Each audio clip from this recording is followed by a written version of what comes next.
Hey guys, tonight we're stepping barefoot onto the sun-baked earth of ancient Mesopotamia, where the rivers run muddy and the laws are etched in clay. The air smells faintly of damp reeds, crushed dates, and distant fires. Around you, scribes scratch away at tablets, merchants haggle in the markets, and somewhere down a narrow alley, a couple is deciding whether or not to stay married.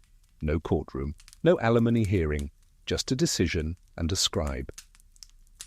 It might sound impossible now, but in the land of Sumer and Akkad, dissolving a marriage didn't require a judge or even a shouting match. It could be as simple as a husband declaring, "You are not my wife," or a wife handing back the dowry and saying, "I'm going home." And while modern divorce lawyers might have heart palpitations just thinking about it, Mesopotamian couples handled the split with surprising structure and a lot less drama than reality TV. You probably wouldn't survive the hygiene, the lack of plumbing, or the fact that beer was safer than water, but you just might envy how straightforward some of their breakups were. So, before you get comfortable, take a moment to like the video and subscribe, but only if you genuinely enjoy what I do here. And, hey, let me know in the comments where you're listening from and what time it is over there. Now dim the lights, maybe turn on a fan for that soft background hum. And let's ease into tonight's journey together. You walk past rows of mud brick homes, low and square, each one looking nearly identical to the next, except for the carefully arranged pots outside, or the scent of a family's evening stew wafting through the shutters. Inside one of these homes, a man sits on a stool. His wife stands across from him. There's no yelling, no tears, just silence. A scribe has been summoned. The scribe unrolls his reed mat, pulls out a moist clay tablet, and begins to write. The divorce is recorded, just like that. Sometimes it included terms like returning property or custody of children. Sometimes it was only one line. She is released. And yes, the man typically had more authority, but don't be fooled. Women weren't powerless. A wife could initiate divorce too, especially if her husband failed to provide for her. Starving your spouse, legal grounds for separation, infidelity, sometimes grounds infertility. Now that one got messy, depending on whether a concubine was available. Historians still argue whether Mesopotamian women had equal standing in divorce, or if it just looked that way in the surviving legal text. And here's the quirky part. In some city-states, a man divorcing his wife without just cause might be fined hard, as in, give back the entire dowry plus a bonus jug of barley. That'll hit the ancient wallet. Marriage contracts were often drawn up at the beginning. Yes, we're talking prenups, but with more cuneiform and less champagne. These spelled out rights, duties, and consequences for breaking the bond. In one preserved contract from Nuzi, the wife was entitled to land and livestock if the marriage ended. In another, the husband promised not to take a second wife unless the first agreed. Bold move for 1400 BCE. You keep strolling and pass a temple courtyard where another scene unfolds. A woman, veiled and resolute, approaches the priestess. Her husband has vanished, possibly conscripted or simply fled with a caravan. She wants out. The temple serves as witness, as intermediary, sometimes even as protector. Some temple archives include divorce decrees stored neatly alongside records of grain shipments and goat inventory. It's all just part of the same dusty system. Of course, not every case was clean. There were fights over property, children used as bargaining chips, dowries clung to with the desperation of someone trying to keep their neighbor from taking the good clay pots. But the bureaucracy, surprisingly nimble. You pause near a well, watching a group of children chase each other, while an elderly woman scolds them in a language long vanished from the world. She was probably married at 13, possibly divorced by 20. Life expectancy wasn't long. Divorce might have been the only real reset button she had. And if you're wondering about remarriage, totally fine. In fact, many Mesopotamians remarried multiple times.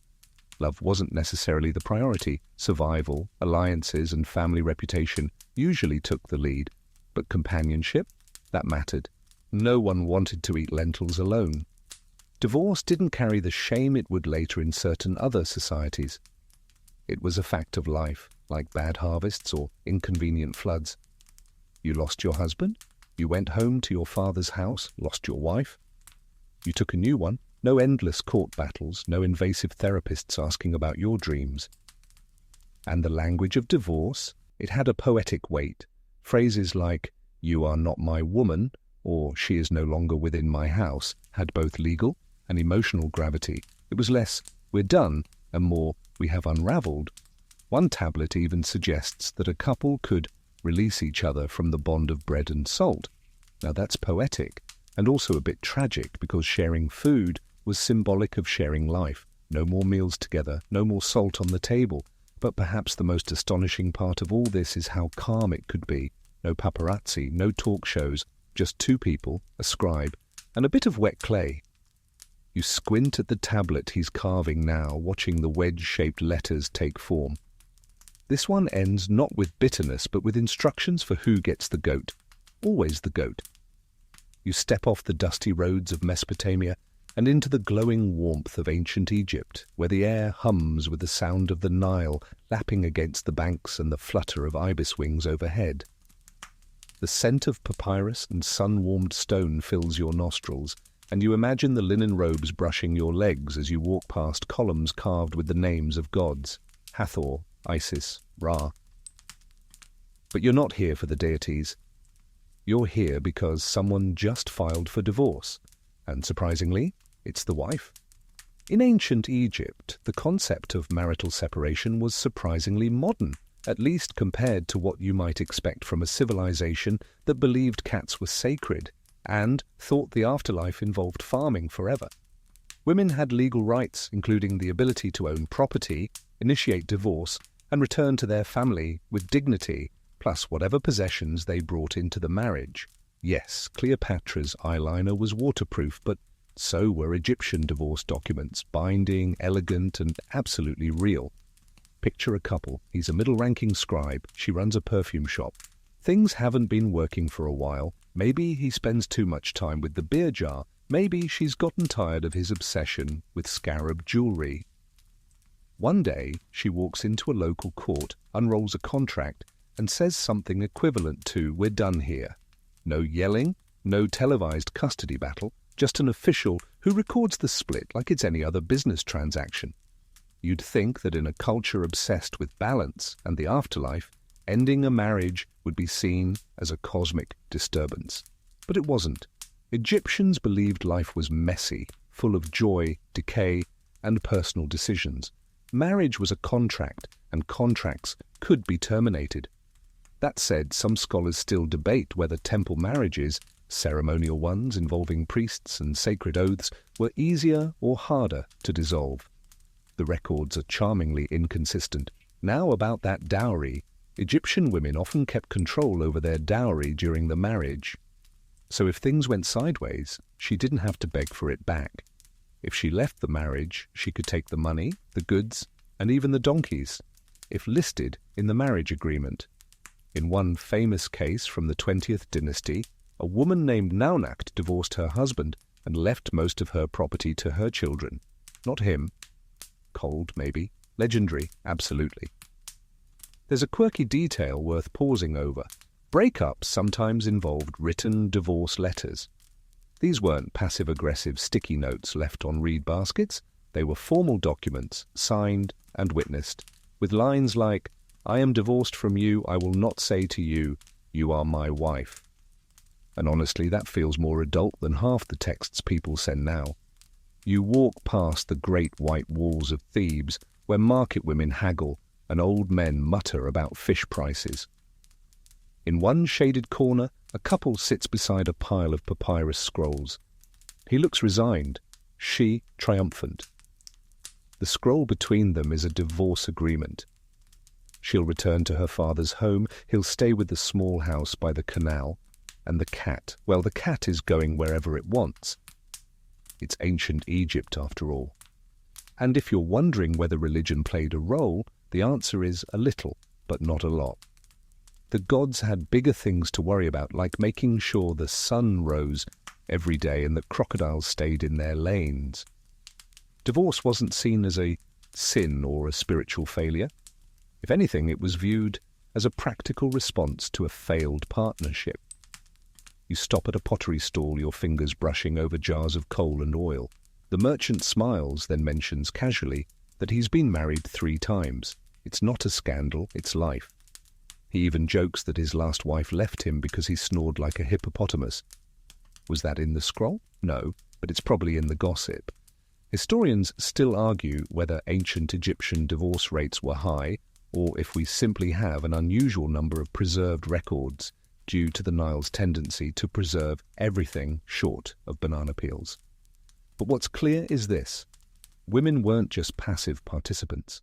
They could walk away, assert rights, and protect their assets. Some even remarried better, richer, or younger. Sound familiar?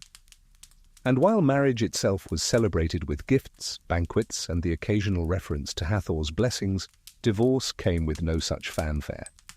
It was private, procedural, and often quiet. But that didn't mean it lacked emotion. One preserved letter from a divorced man to his ex-wife says, "May you prosper. I will not harm you. I release you with kindness." Modern breakups could learn a thing or two.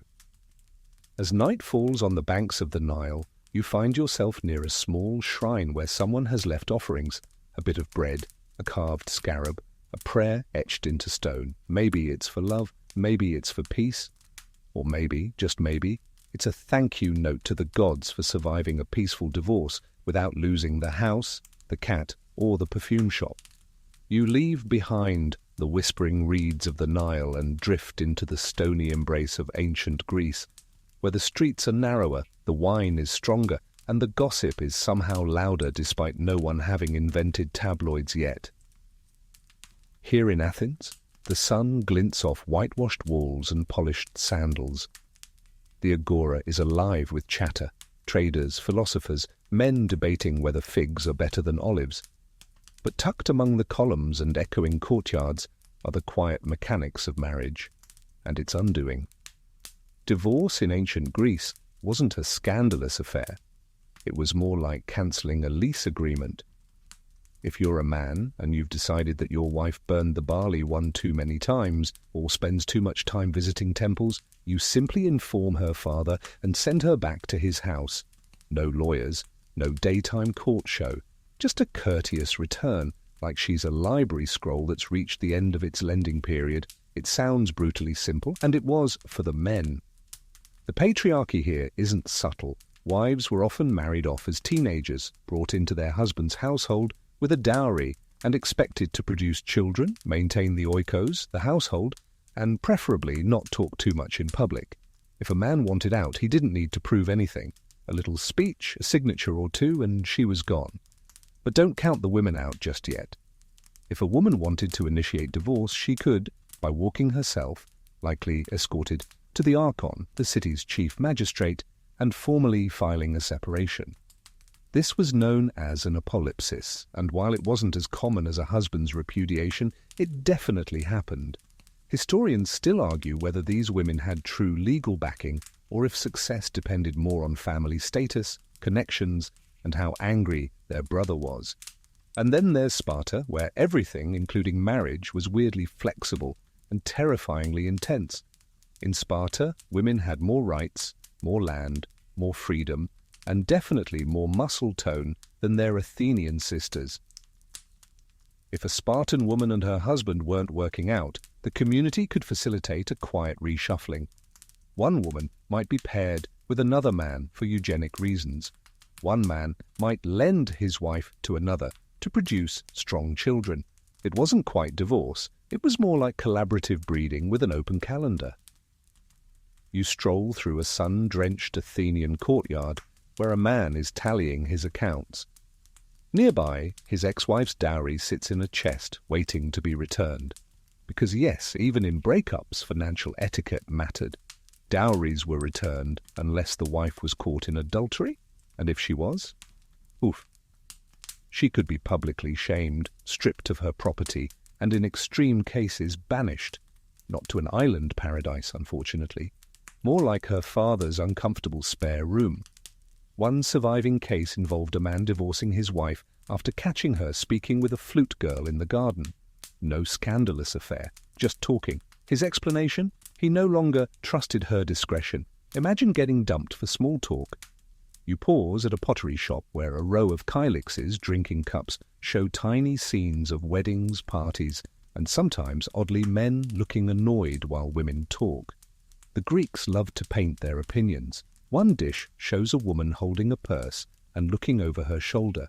Art historians say it's a symbol of female independence.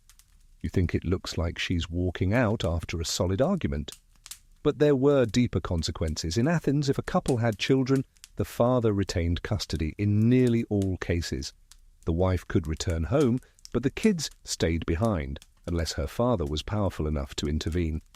You can almost hear the emotional tension echoing through the columns. One quirky rule: a man who divorced his wife had to find her a new husband if she came from a high-status family. That's right. Not only did you have to break her heart, you had to go matchmaking afterward. It's like ghosting someone and then setting them up on a blind date out of guilt. You turn a corner and find yourself in a shaded garden, the kind philosophers like to pace in. A young couple sits beneath a fig tree, arguing softly. She's clutching a small scroll, probably her marriage contract. He's rubbing his temples like he's just remembered how much her mother talks. It's peaceful, it's tense, it's timeless. And while love existed, poets like Sappho and Euripides remind us that ancient hearts ached just as much as ours. Marriage was rarely about passion. It was about alliances, stability, and producing citizens. Divorce, then, was a recalibration of those goals. If it failed to serve the family's needs, it ended. Neatly, legally, and occasionally, with a side of olive oil payments for the in-laws. Historians still debate whether Greek society truly allowed women any freedom in the divorce process, or whether such freedoms were symbolic, hollow gestures beneath layers of male control. What's clear is that some women used what tools they had, dowry leverage, family connections, temple networks, to exit unhappy marriages and reclaim their lives. And for every formal split, there were likely dozens of informal separations, husbands going off to war and never returning, wives mysteriously reassigned by relatives. The legal framework mattered. But like most of history, what really happened depended on who you were, how loud your family was, and whether your uncle knew someone on the council. As the sun dips over the tiled rooftops of Athens, you sit at the edge of a fountain, dipping your fingers into cool water. Behind you, a woman laughs. She's already talking about her second husband like he's a project she plans to improve. You smile. Even in 400 BCE, people were people. You wander south and slightly back in time, away from philosophical Athens, and into the bronze-scarred hills of Sparta, where love was less about roses and more about rigorous leg day. Here the air tastes of iron and grit, and the streets are quieter, more disciplined. No marketplace gossip, no flute girls fluttering in the courtyard, just the distant echo of sandals slapping training grounds and the whistle of an elder inspecting spear formations. Romance? Not quite. But marriage? Oh, that had its role, sort of. Sparta had a very different approach to both marriage and divorce. You're in a place where women weren't cloistered behind doors, but owned land, trained physically, and gave sharp stares to men who didn't carry their shields right. Spartan girls were raised to be tough, to speak their minds, to command households, while the men were off chasing glory, death, or whatever else passed for ambition when you wore a skirt made of leather. So what happens when a Spartan marriage didn't work out? Well, the breakup was almost as strange as the union itself. In Sparta, you didn't even live with your spouse at first. Well, that's right. A couple married, and then the husband returned to the communal barracks. They only saw each other at night, secretly, quietly, almost like an extended sneak-out session. It was said to keep passion alive. More likely, it kept the soldiers focused on battle and not on who left lentils boiling too long. But if the union didn't produce strong children, or if either party simply wasn't thrilled, there were options. Divorce in Sparta wasn't just allowed, it was expected if the match wasn't useful. Historians still argue whether these divorces were emotionally fraught or simply transactional, but the end result was often a mutual reshuffling. A man could, with relatively little fuss, dismiss a wife, especially if she was infertile.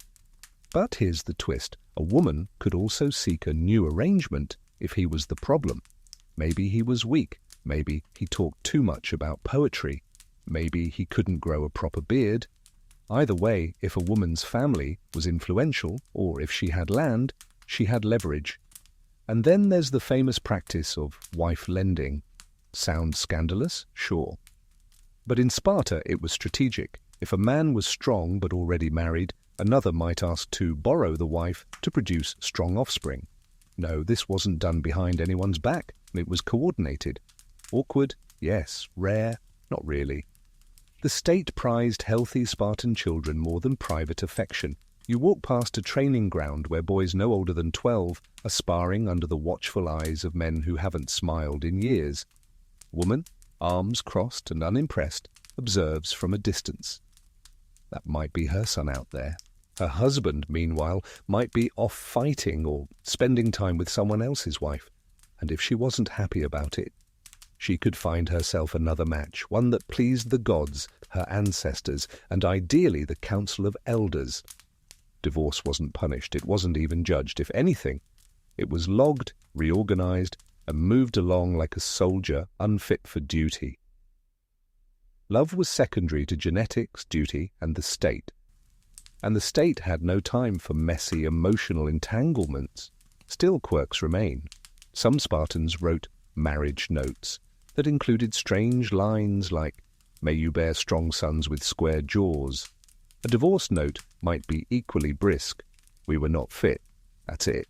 No rants, no petty finger-pointing, just ancient minimalism at its peak. And in case you're wondering, yes, Spartan women kept their property. They were among the wealthiest women in the Greek world. So if a marriage ended, she didn't slink off to her father's house. She stayed, managed estates, and sometimes married again, often to someone younger. Cue the modern memes. A fringe theory even suggests that Spartan mothers-in-law could recommend divorce if the match didn't benefit the family's lineage. Imagine your mother-in-law handing you a tablet with the words, "Try again next spring." Thanks, Doro. The pottery was nice too. You pass a small shrine to Artemis Orthia, goddess of the wild. Offerings sit neatly, bits of wool, a bronze mirror, a carved figurine. Perhaps a woman once came here asking for strength, not to marry but to leave, to reclaim her solitude, or perhaps just find a husband who didn't smell like leather armor all the time. The thing is, for all their rigid discipline and obsession with warfare, Spartans understood something oddly modern. Not all pairings work. And when they didn't, you moved on. With a raised chin, squared shoulders, and your property rights intact. By the time twilight sinks into the valley, the air cools and the torches along the stone paths begin to flicker. You imagine a couple parting ways, no screaming, no tears. Just a nod, a signature, and maybe a whispered, "Be strong." Because in Sparta, even heartbreak was expected to wear armor. You step away from Sparta's orderly strictness and back into the humming complexity of Athens, this time not as a curious traveller, but as someone elbowed deep in the scrollwork of their legal system. The air is full of chalk dust and olive pollen. A sophist nearby is arguing about virtue, while a slave runs past with a bundle of papyrus. You head for the stoic stone steps of the Agora, where Athenian law carved out the boundaries of love, property, and the occasional well-worded exit strategy. Here, divorce wasn't just a personal decision. It was a legal affair wrapped in customs, obligations, and the ever-watchful eye of the polis. You can almost hear the scratch of styluses as a clerk prepares yet another document detailing the return of a woman's dowry and the custody of the family mule. Welcome to the bureaucracy of heartbreak, Athenian style. For men, divorce was simple, a repudiation. You, the husband, decided the marriage was over, informed your wife's guardian, usually her father or brother, and filed the necessary forms. You didn't need a reason. You didn't need permission. You just needed to be willing to lose her dowry if the state didn't think you had sufficient cause, like leaving someone because they snored. That might cost you 2 amphorae of oil and some awkward dinner parties. But Athenian law, for all its bias, did offer women a narrow route to freedom. A woman could initiate a divorce through a process known as apolepsis, which literally meant to leave. She had to physically appear before the archon and declare her intent to separate. Picture it, a veiled woman, likely escorted by male relatives, climbing marble steps in sandals that don't quite fit, standing before a city official to ask, politely, for autonomy. Historians still debate how effective this process was. Did the archon always approve? Could families intervene? Was social status more important than justice? One preserved speech from a court case against Neaera reveals just how slippery marriage definitions could get. In it, a man accuses a woman of pretending to be a citizen wife when she was really a courtesan. Real classy, Timocrates. And yes, let's talk about those courtesans, hetairae. These women weren't typical wives, but they had relationships that mimicked marriage in everything but name. They could live with men for years, have children, even get divorced when the man moved on. No dowries here, no marriage contracts, but lots of emotional mess. Ancient love triangles probably looked like Socratic dialogues with more sighing. You pause near a statue of Athena. Her gaze is firm, unblinking, and utterly unimpressed. She's seen it all, the divorces done in good faith, and the ones done to avoid paying inheritance. Athenian law allowed men to divorce simply to remarry into a better alliance. In one case, a man divorced his wife so he could marry his niece, because, of course, inheritance law made that financially wise and emotionally horrifying. Still, dowries were the glue that held it all together. When a marriage ended, the husband was legally bound to return the dowry or pay interest on it until he did. Yes, there was interest. Ancient Athens was basically one big Excel spreadsheet in togas, and if he refused to pay, she could sue him in court. That's right, ex-wives were legally allowed to drag their ex-husbands into litigation over late dowry returns. Some things never change. You pass a small gathering of jurors, old men with sticks and sandals, grumbling about their sore knees and the latest divorce scandal involving a merchant and his dancer wife.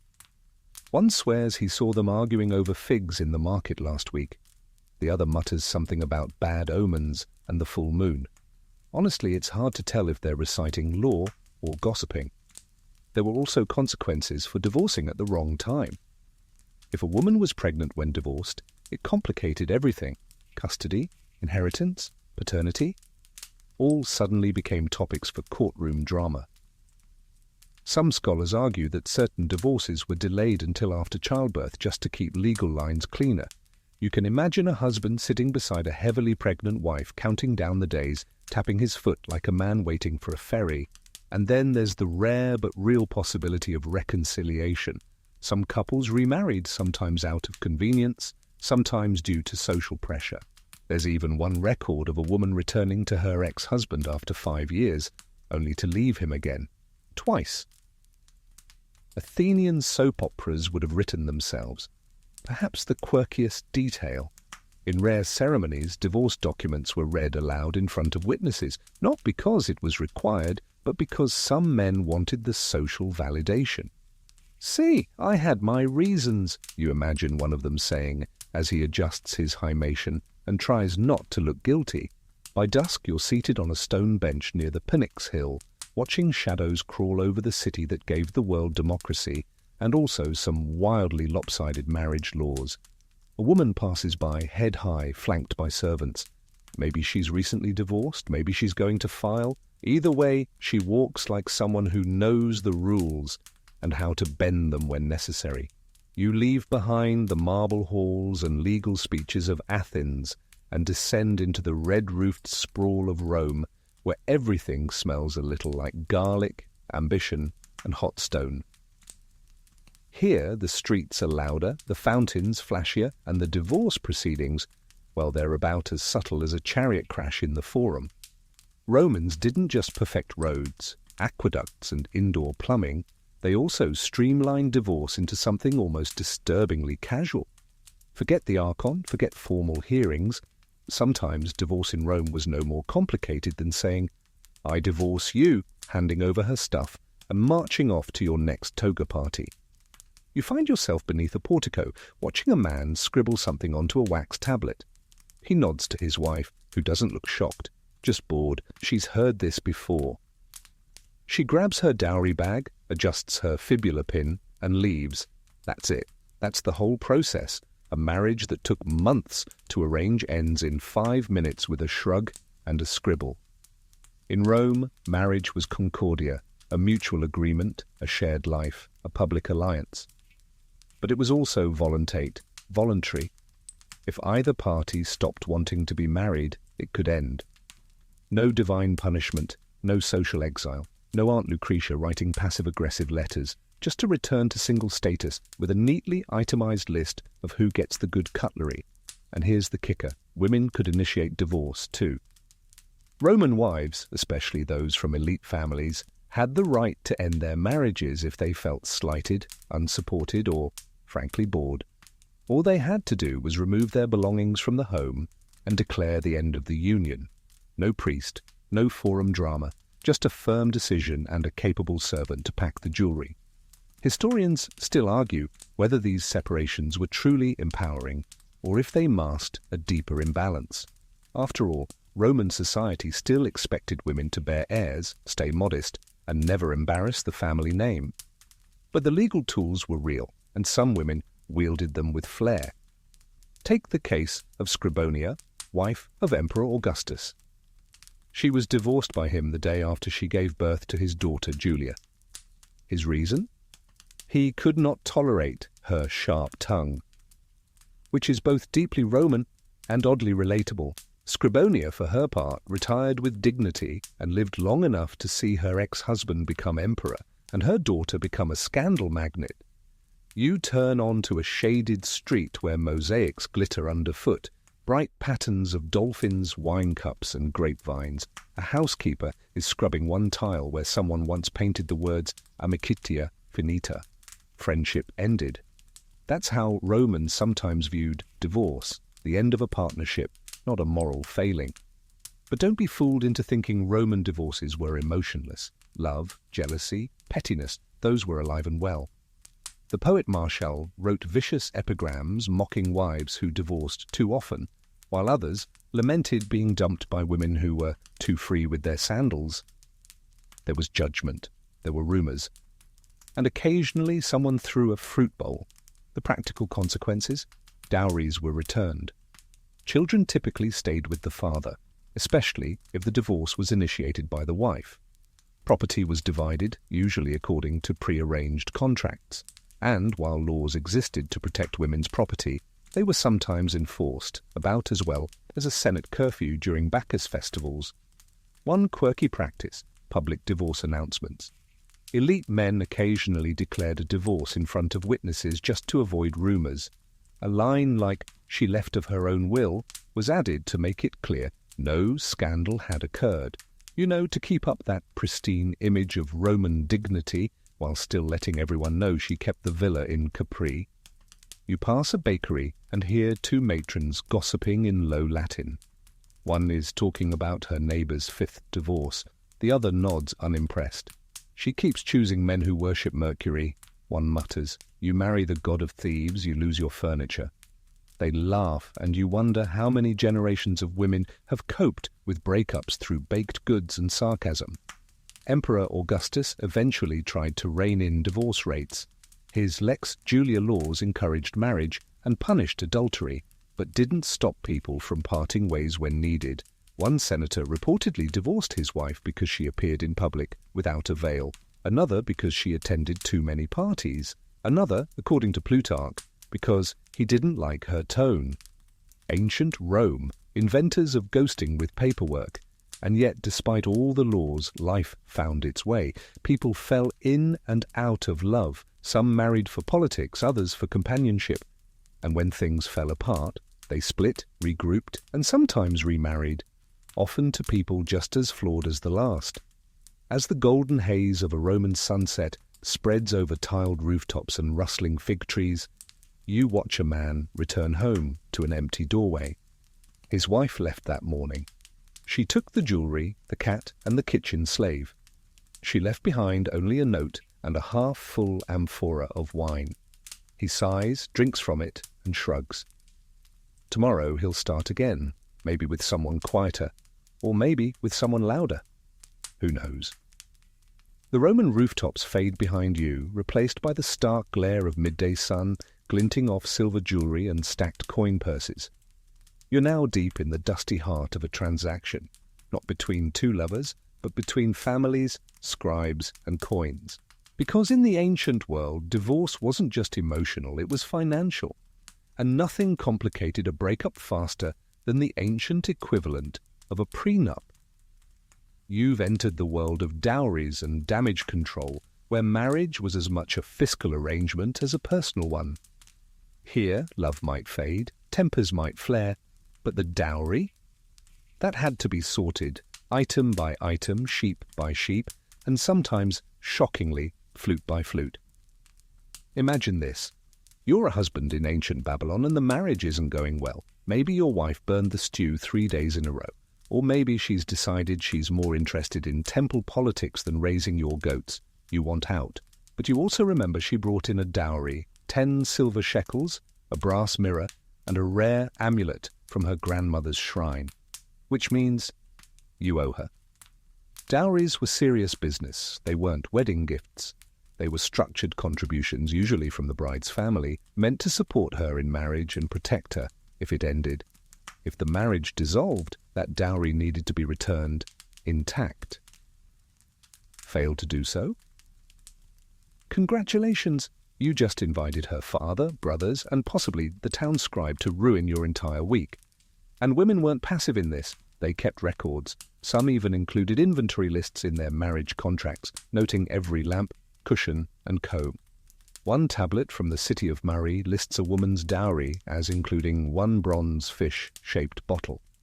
You laugh now, but lose that thing in a divorce, and you'll be facing legal action from someone's very angry uncle. In some cultures, like ancient Assyria or Israel, the dowry return had conditions. If the wife was found to be unfaithful, the husband could keep it.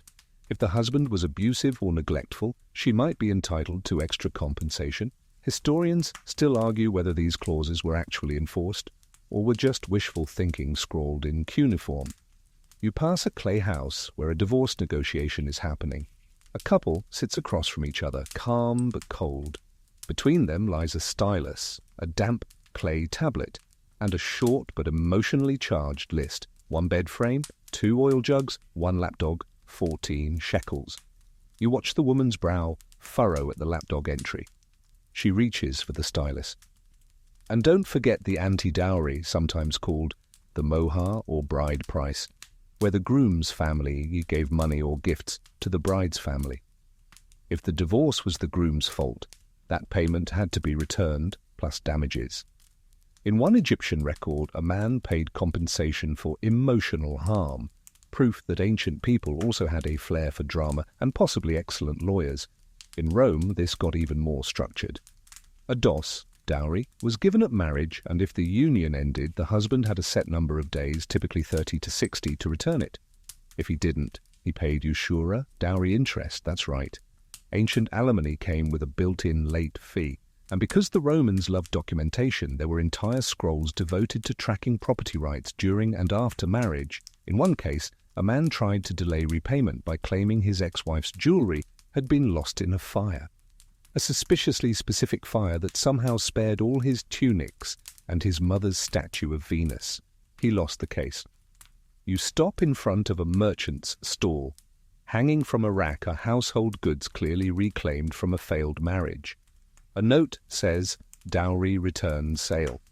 You shake your head. Even 2,000 years ago, people tried to turn breakups into business opportunities, but sometimes the dowry became a form of power.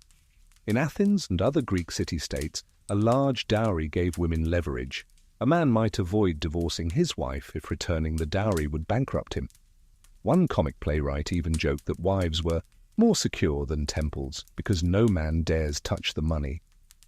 And honestly, who among us hasn't stayed in a situation longer than we should have, just to avoid paying back that metaphorical bronze fish bottle? Of course, not every marriage contract included a dowry. Among lower classes or in tribal societies, marriages were sealed with smaller exchanges, blankets, livestock, or verbal promises.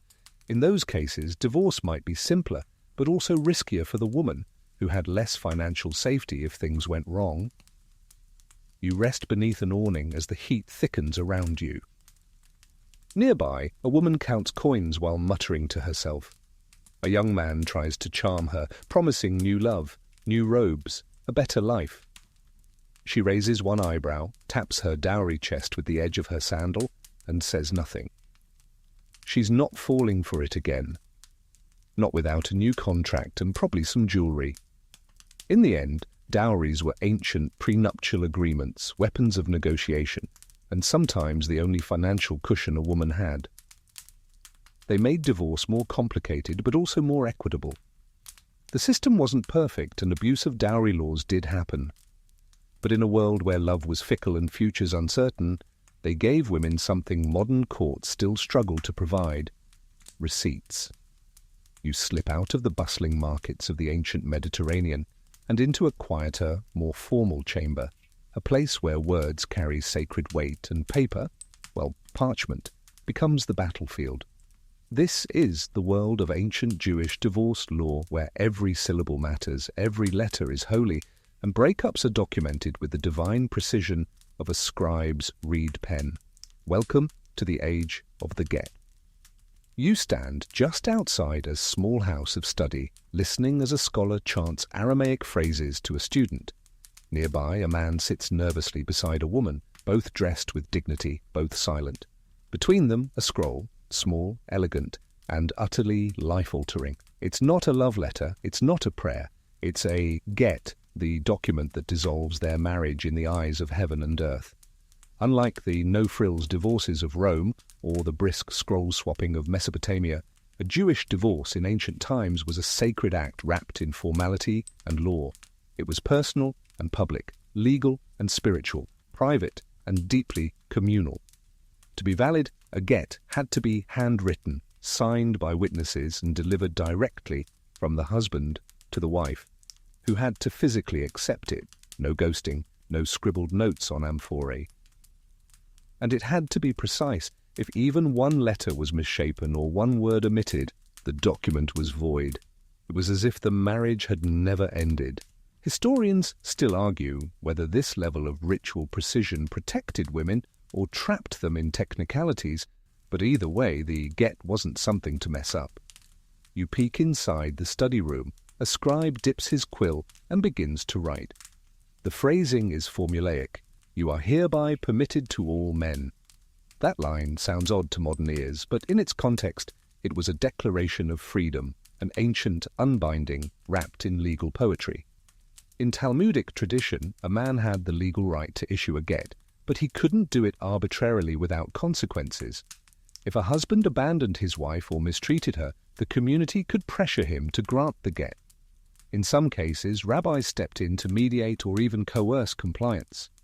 There's a fringe historical tidbit that in one medieval community, uncooperative husbands were encouraged with vigorous shoves and public shaming until they complied. Sometimes legal interpretation came with strong elbows, but women, their role was more complex. They couldn't initiate the get directly, but they could appeal to religious courts, the Beit Din, for help. If they had strong grounds, the court could compel the husband to issue it. If not, they might find themselves in limbo, still technically married, unable to remarry, unable to move on. These women were known as agunot, chained women, and the issue still sparks heated debate among Jewish legal scholars today. You walk past a row of clay homes where a few women sit under the shade of an olive tree, kneading dough and whispering. One adjusts her scarf and glances at the road. She's waiting, not for her husband, but for news of a get being delivered. It's been 3 months, still no messenger. She folds the dough with more force. In ancient Jewish tradition, Marriage was deeply rooted in law and covenant. It wasn't just emotional, it was contractual.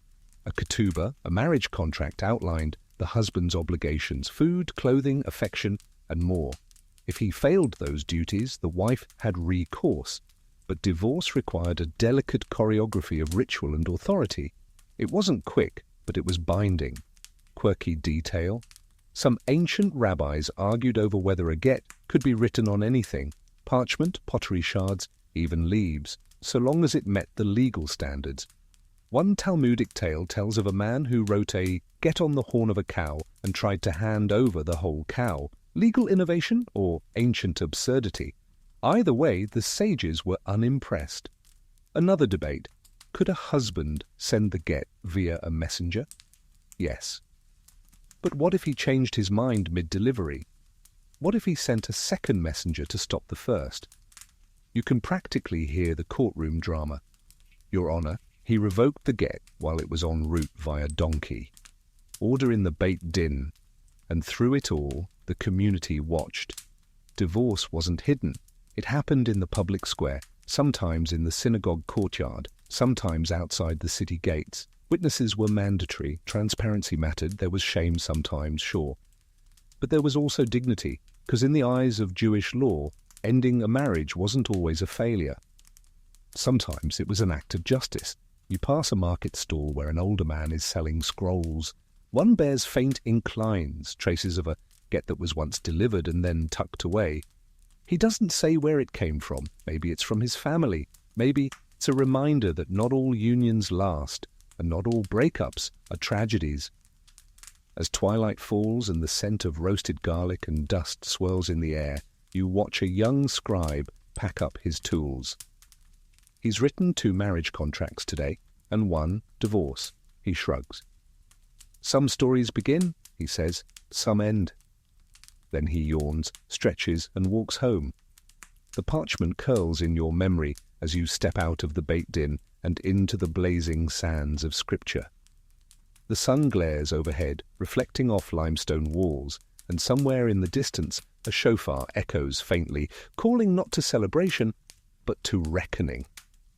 Because now you're wading into the stormy intersection of biblical divorces and divine drama, where love, law, and the wrath of prophets collided like camels at a caravan crossing.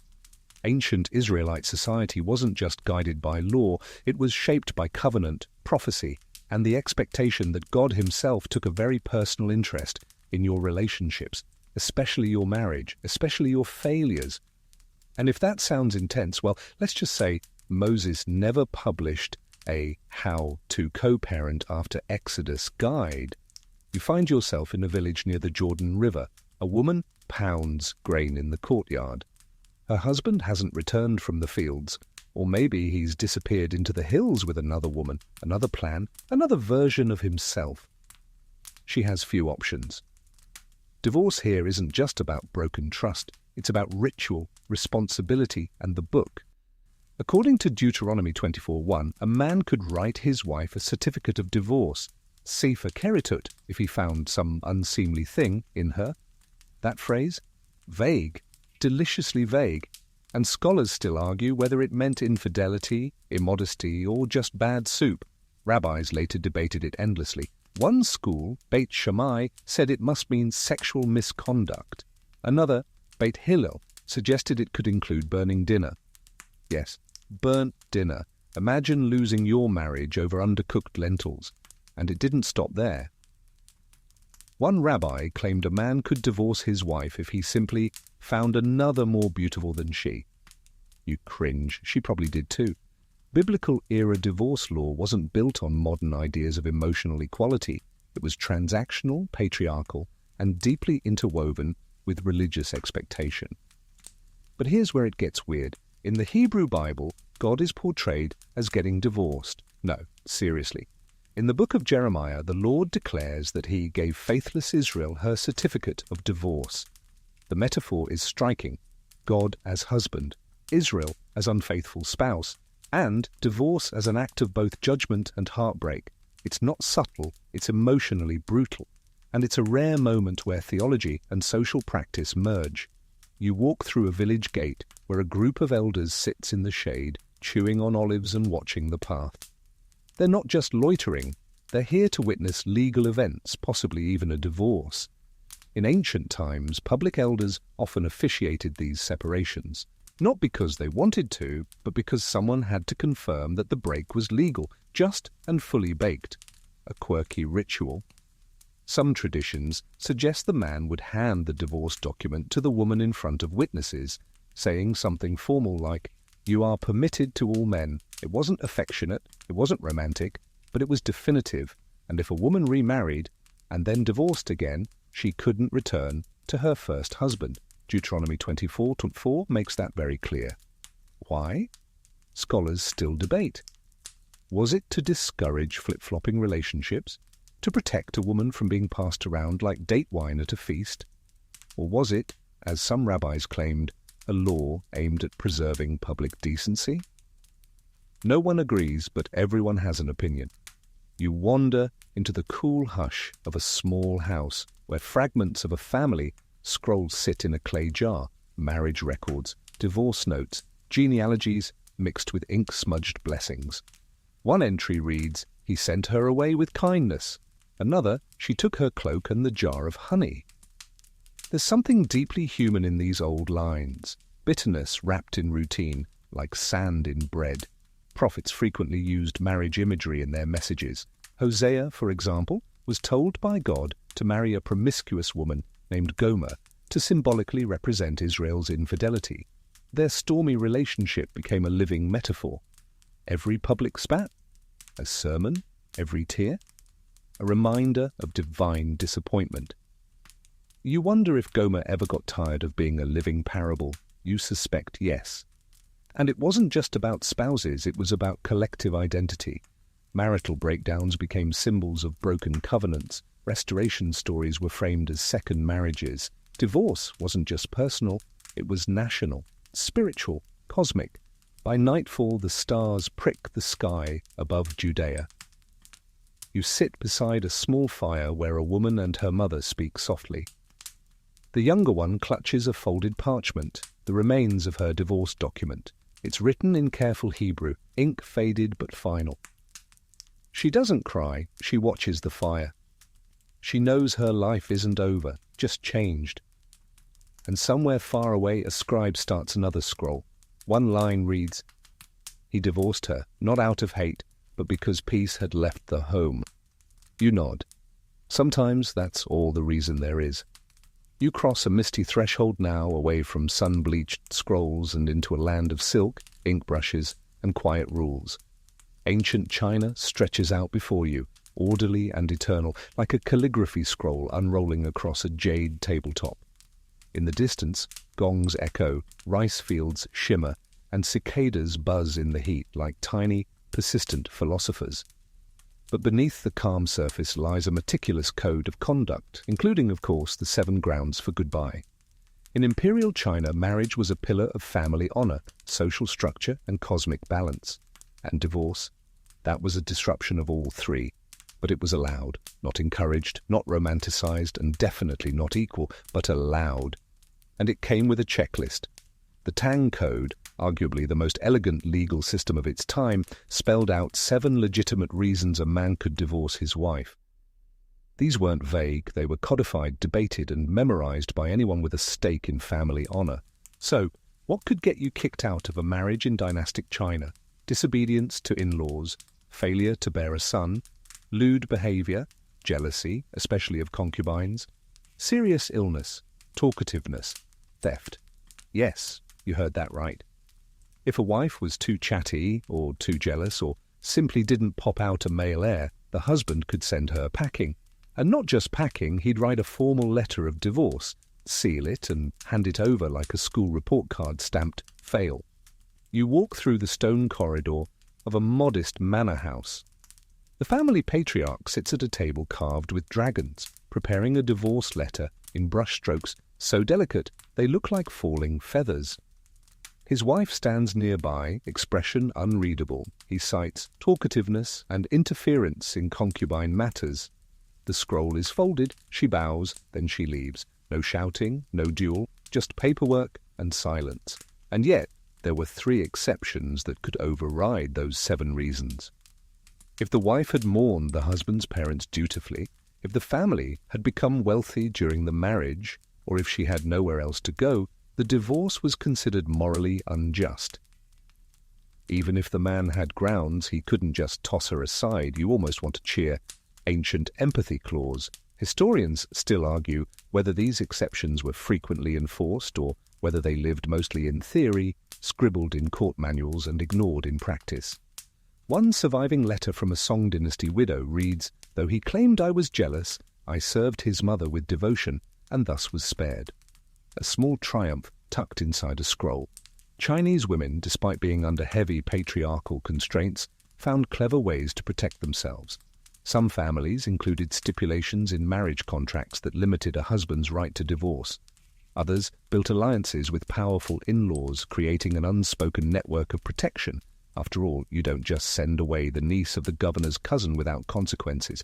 And here's a quirky twist. Divorce by mutual consent was possible.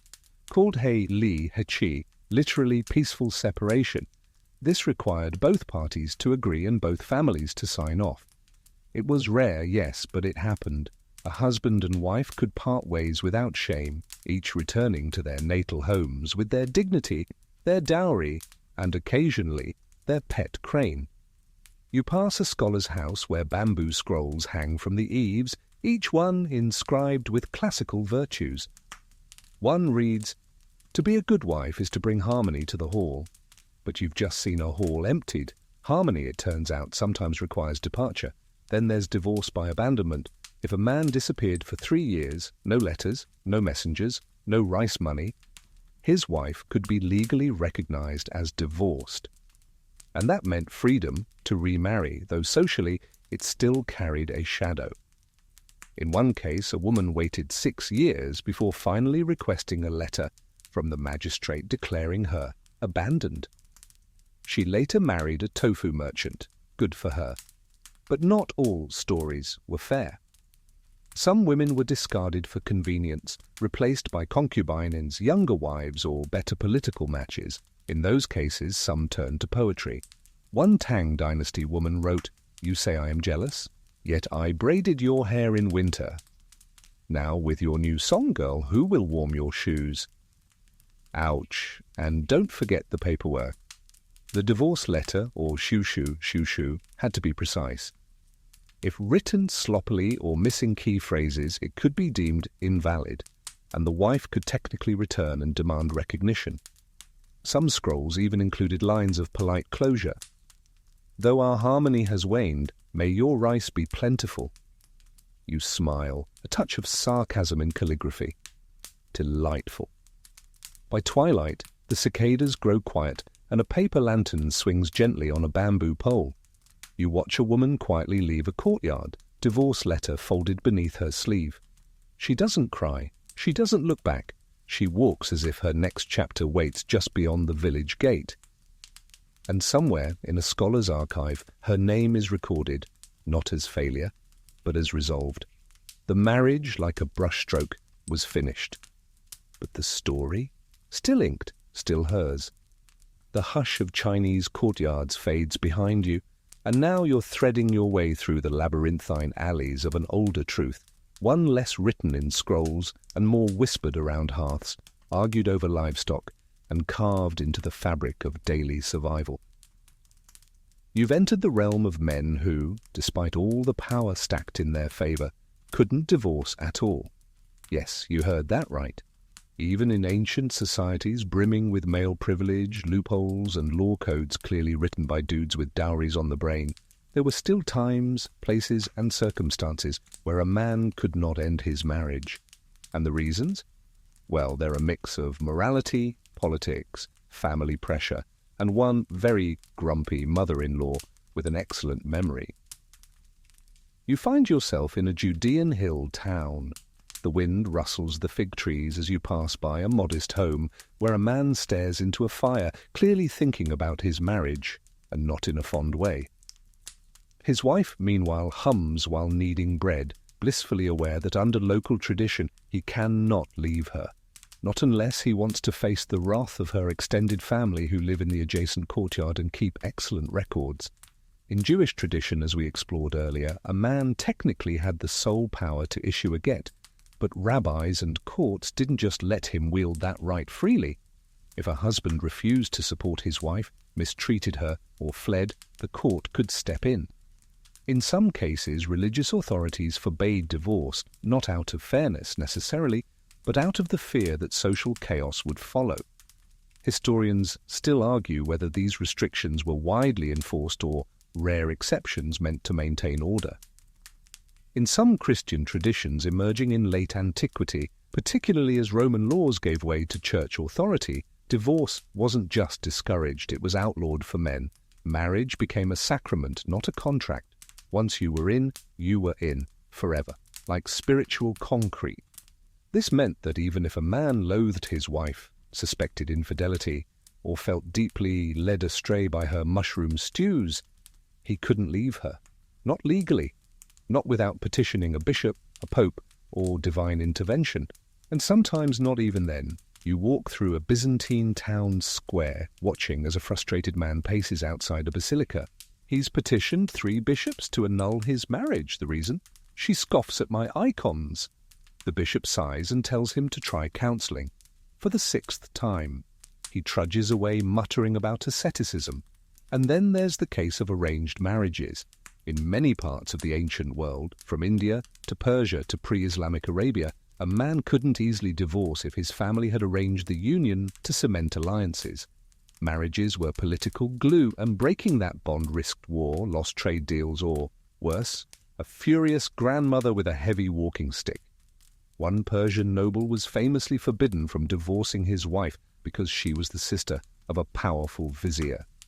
The marriage was miserable, their dinner table silent, their camel feed bills high, but every time he so much as whispered about separation, he got a quiet note reminding him that we all suffer for the empire. You suspect the empire didn't have to share a bed with her. Quirky aside, in some tribal traditions across Africa and the Middle East, bride price systems created financial deterrents to male-initiated divorce. If a man paid a large bride price to marry a woman, divorcing her meant losing that entire investment, no refund. And in some cultures, if he did divorce her, he had to pay again if he ever remarried.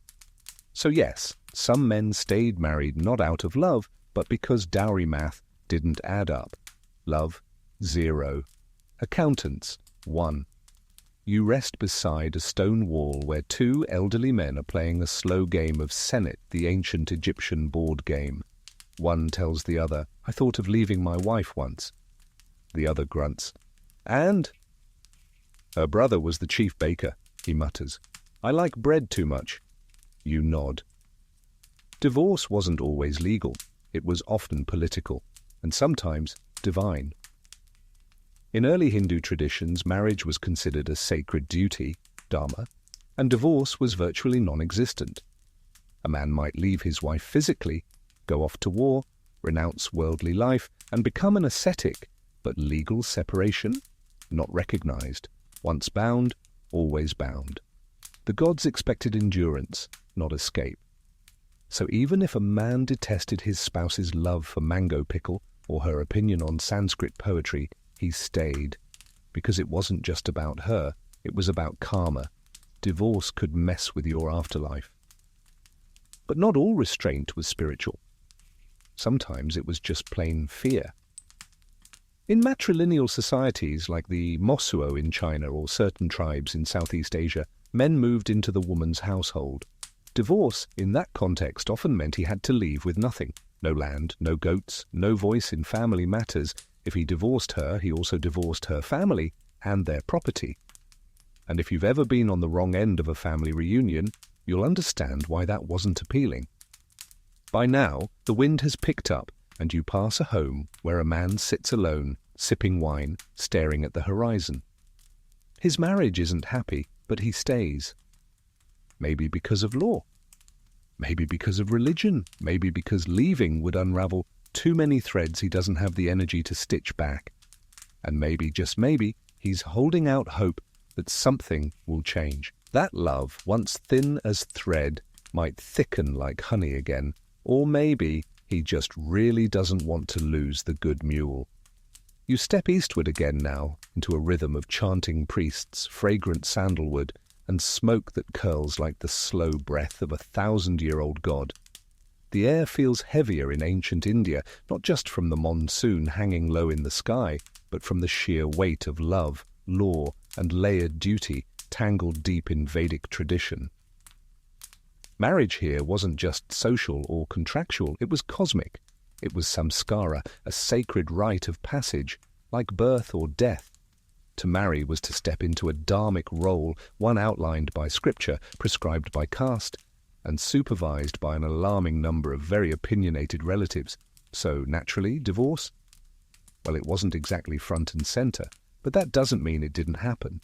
You find yourself standing in the stone courtyard of a Vedic scholar's home.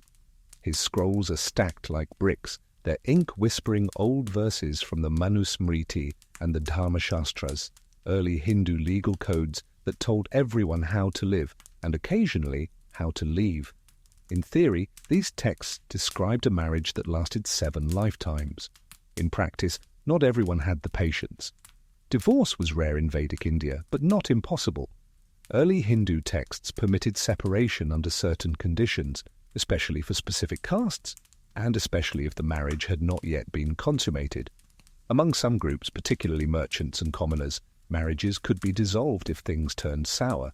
But among Brahmins and higher castes, divorce was viewed as a spiritual failure, a tear in the social fabric.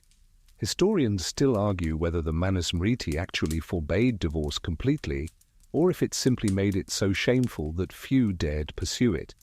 The text includes lines like, "A wife must always be dependent on her husband, and she may not seek separation even if he is cruel." And yet, there are also clauses that suggest desertion, abuse, or failure to provide could release a wife from her obligations.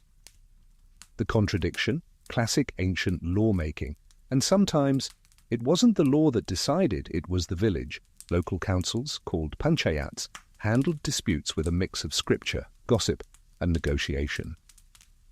You walk past a gathering of elders beneath a neem tree where a husband has just admitted to favouring the neighbour's daughter-in-law.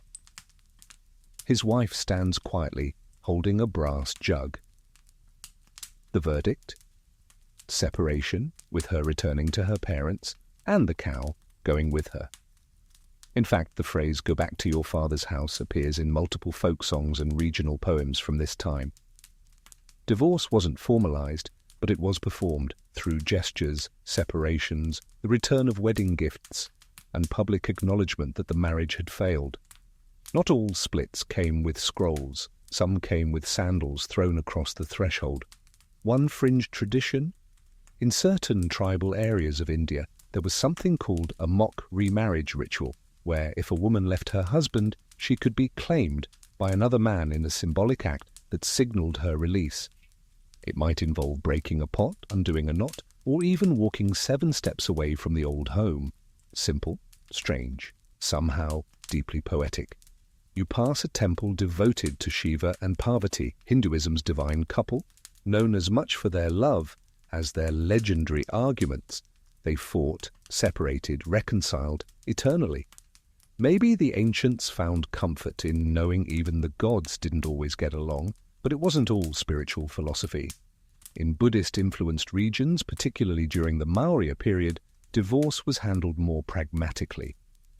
The famous lawgiver Kautilya, in his Arthashastra, wrote about contracts and conditions that could terminate a marriage: abandonment, betrayal, barrenness. He even outlined financial arrangements for dissolving unions. You can almost picture him, quill in hand, muttering, "You forgot the goat clause again, didn't you?" And there's the curious case of women initiating divorce. In many texts, women were granted more rights than often assumed, especially in matrilineal communities or certain southern kingdoms like the Nayars of Kerala. There, women could leave their husbands with a simple gesture or ritual, and the children would remain part of the woman's family line. Love wasn't always chained to patriarchy. You hear the clang of a temple bell and watch as a young woman, head high, walks alone down a dusty path.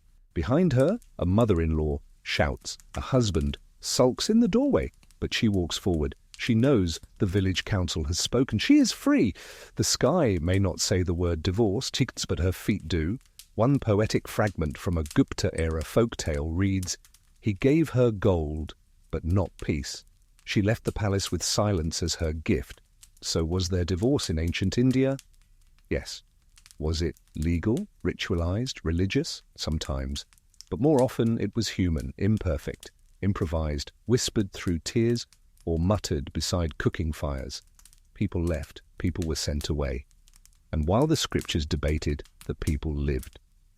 By the time dusk softens the red dust underfoot, you're seated beneath a pipal tree where an old woman tells a child, "Your great-grandmother left her husband because he forgot her birthday 5 years in a row." You smile. Divine law aside, sometimes you don't need a court ruling, just enough reasons. Now you find your sandals tapping across sun-baked cobblestones in the shadow of ziggurats and lion-headed gates. Welcome to Babylon, where law was a towering invention, etched deep into black basalt, and where love, too, came with legal footnotes. Tonight you walk not just beside the Euphrates, but straight into the high drama of one of history's most famous rule books, the Code of Hammurabi.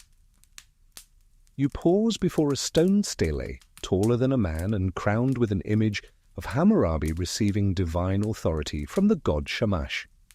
Below that, in tight cuneiform wedges, are the laws, 282 of them, meticulously organized to cover everything from irrigation mishaps to marriage contracts to, yes, the right to say, "I'm done with this." Babylonian marriage was contractual, detailed, and surrounded by ritual. Two families negotiated terms, offered gifts, paid bride prices, and sealed it all with beer. Lots of beer. But once the party ended and the dust settled, the couple wasn't just bound emotionally, they were bound legally. And where there are laws, there are always clauses for quitting. Section 137 is where it begins. If a man wishes to separate from a woman who has borne him children, then he shall give her a portion of the field, garden, and property, so she may rear her children. In short, you can leave her, sure, but she gets land, support, and custody. Hammurabi wasn't messing around, and it wasn't just about children. If a wife was found blameless, she was entitled to keep her dowry and potentially receive compensation. But if she was caught in improper behavior, things got uglier. Section 141 allows for expulsion with no financial return. And if she was caught in adultery, let's just say the river gods might be seeing her soon. Historians still argue whether these punishments were regularly enforced or served more as terrifying deterrents. You duck into a courtyard where a woman sits beneath a fig tree, unrolling a contract in front of a clay tablet scribe. She's not begging, she's negotiating. Her husband has taken another wife, a concubine, and now she wants out. According to Law 148, if a man took another woman while his first wife was ill or barren, he was not allowed to divorce her. She still retained status and protection. If he did divorce her improperly, she could sue. In clay, with witnesses, it's all very administrative, but also very human. Babylon understood that relationships soured, and while men had more rights, women had structure, tools they could use, especially if they came from influential families or brought significant dowries. You stroll past the scribal quarter, where shelves of tablets record generations of marriages and divorces. One tablet from Sippar recounts a woman named Luma who accused her husband of failing to provide bread and oil. The court ruled in her favor and returned her dowry, plus extra barley for hardship. Another tablet records a man trying to reclaim his ex-wife's necklace 2 years after divorcing her. The judge wrote, plainly, "No, a rare win for jewelry justice. And don't overlook the quirky loopholes. Some contracts allowed women to pre-negotiate divorce terms. One clause from a preserved marriage agreement reads, "If he strikes me or takes a second wife, I may return to my father's house with silver and gifts intact." You imagine her writing that with a confident smirk and a very sharp stylus. There were also specific stipulations for temple women, those dedicated to religious life. If a man married a priestess of Ishtar, he couldn't force her out of the temple, nor could he take her household goods if they separated. Sacred service trumped marital inconvenience. Even Hammurabi knew not to mess with a temple lady's lamp oil. You wander through a market now, past jars of lentils and bolts of wool. A merchant grumbles to his friend, "She left me and took the good donkey." His friend shrugs and replies, "Then you shouldn't have ignored the scribe's warnings." Even in 1750 BCE, breakups came with paperwork and regret, and while many divorces were local and quiet, there were dramatic ones too. Some involved public declarations, temple mediators, or disputes so loud they became city gossip. A well-known story tells of a man who tried to divorce his wife in absentia while traveling. The court denied it. Divorce, they ruled, must be deliberate, present, and documented. By the time night falls over Babylon, the torches flicker against ziggurat walls and the city hums with the soft chorus of water wheels and reed flutes. Somewhere, another contract is being inscribed, not a marriage this time, but a clean and careful parting. No blame, no scandal, just the slow, chiseled reality of two people going different ways. And beside it, on the clay, a simple line confirming she keeps the cooking pot. The torchlight of Babylon flickers out behind you, and the air cools as you ascend into the high plateaus and gardens of ancient Persia. Here, in the land of Achaemenid kings and Zoroastrian flame temples, divorce was allowed, but the cosmos was watching. You're in the heart of an empire that stretched from the Indus to the Aegean, and yet amid all its conquest and gold, ancient Persia also housed one of the earliest systems of spiritual equality between men and women, at least in theory. The Zoroastrian faith, dominant in the Achaemenid and Sasanian periods, had a complex relationship with marriage. It wasn't just social or even contractual. It was a spiritual alliance designed to uphold the balance of good and evil. And when that balance broke, divorce could follow. You walk through a garden in Pasargadae, where stone channels whisper water along rows of cypress. A priest of Ahura Mazda stands in white robes, discussing with a family whether their daughter should return home. Her husband has failed in his duties, not just materially, but ritually. He doesn't recite the prayers, he doesn't tend the fire. And in Zoroastrianism, that's not just slacking off, it's cosmic negligence. Unlike some ancient cultures, Persian women under Zoroastrian law could initiate divorce and keep their property. In fact, marriage contracts often included language that protected women's rights, particularly regarding inheritance and land ownership. One surviving legal fragment outlines a woman reclaiming her full dowry, plus a portion of her husband's cattle, after a divorce initiated on religious grounds. But it wasn't just about material stuff. Divorce in Zoroastrian tradition had spiritual implications. When two people married, they were expected to walk the path of Asher, truth, order, harmony. If a marriage descended into drudge, falsehood, or chaos, then divorce wasn't merely permissible, it was righteous. Historians still argue whether these values were lived out as purely as they were preached, but the texts are clear. To remain in a spiritually toxic union could damage the soul. You pause beneath a frieze of winged bulls and golden lotus. A woman in layered linen speaks softly with a magi, her head held high. Her husband has taken on a second wife without consent. She quotes the law. He must either give her equal rights or grant her separation.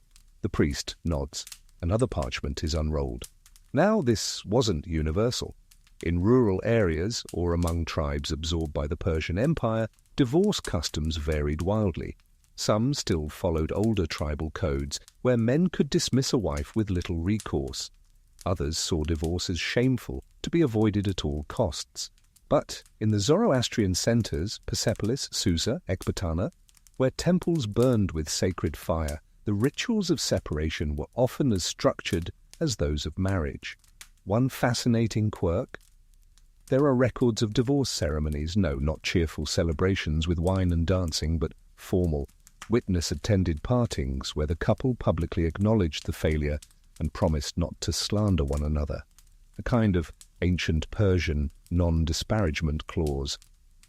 You almost expect them to shake hands and whisper, "Good luck out there." And while Persian kings married often for politics, they were also subject to scrutiny. Darius the Great's wives were carefully chosen from noble houses, and divorcing one could spark inter-family vendettas. So even for royalty, marriage wasn't just about affection, it was a geopolitical game of silk-threaded tension. You hear a merchant grumbling near the steps of a temple. "She took the house, the goats and the mirror, left me with only my sandals and shame." His friend claps him on the back and says, "Better sandals than curses." You suspect that's ancient Persian, for it could be worse. There's also a rare fragment, an early Sasanian legal commentary, that speaks of mutual divorce. If both parties agreed that the marriage was no longer in keeping with the path of Asher, they could separate peacefully. It's framed not as a failure but a return to harmony. In one case, the ex-wife later married a scholar. The ex-husband became a temple gardener. No drama, no vengeance, just the quiet rebalancing of a universe slightly out of tune. And yet, for all this order, some stories hint at heartbreak. A young woman named Azata, according to one oral tale, was divorced by her husband after she refused to sacrifice a prized goat in a fire ritual. She left with her dowry and her goat and became a village healer. Her former husband? Reportedly plagued by bad harvests for years. Coincidence? The priest says nothing. The goat might say otherwise. As the evening breeze stirs the silken banners on the palace walls, you sit at the edge of a terraced garden, watching a man and woman walk apart slowly, each taking a different path, lit by small fire lamps. They do not shout, they do not cry. They bow slightly, touch their own hearts, and keep walking. Behind them, a priest murmurs a blessing. Divorce in Persia wasn't easy, it wasn't celebrated, but it was recognized as a human failing, a spiritual necessity, and sometimes a return to light. Now the air thickens with desert dust and the sharp scent of frankincense as you journey toward the sun-beaten sands of pre-Islamic Arabia. Camels shift their weight in the background. Tribal banners flap in the dry wind, and the world here is carved not into stone tablets or legal scrolls, but into oral codes, poetry, and the ever-watching eyes of the clan. Before Islam unified the Arabian Peninsula under a single spiritual and legal framework, divorce existed in many forms, but it wasn't always about contracts and ceremony. Instead, it pulsed through tribal honor, negotiated alliances, and, yes, spectacular public drama when things went wrong. This wasn't the land of quiet annulments.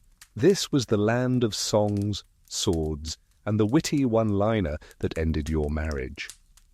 You find yourself seated near a campfire ringed with stones where an elder tells a tale.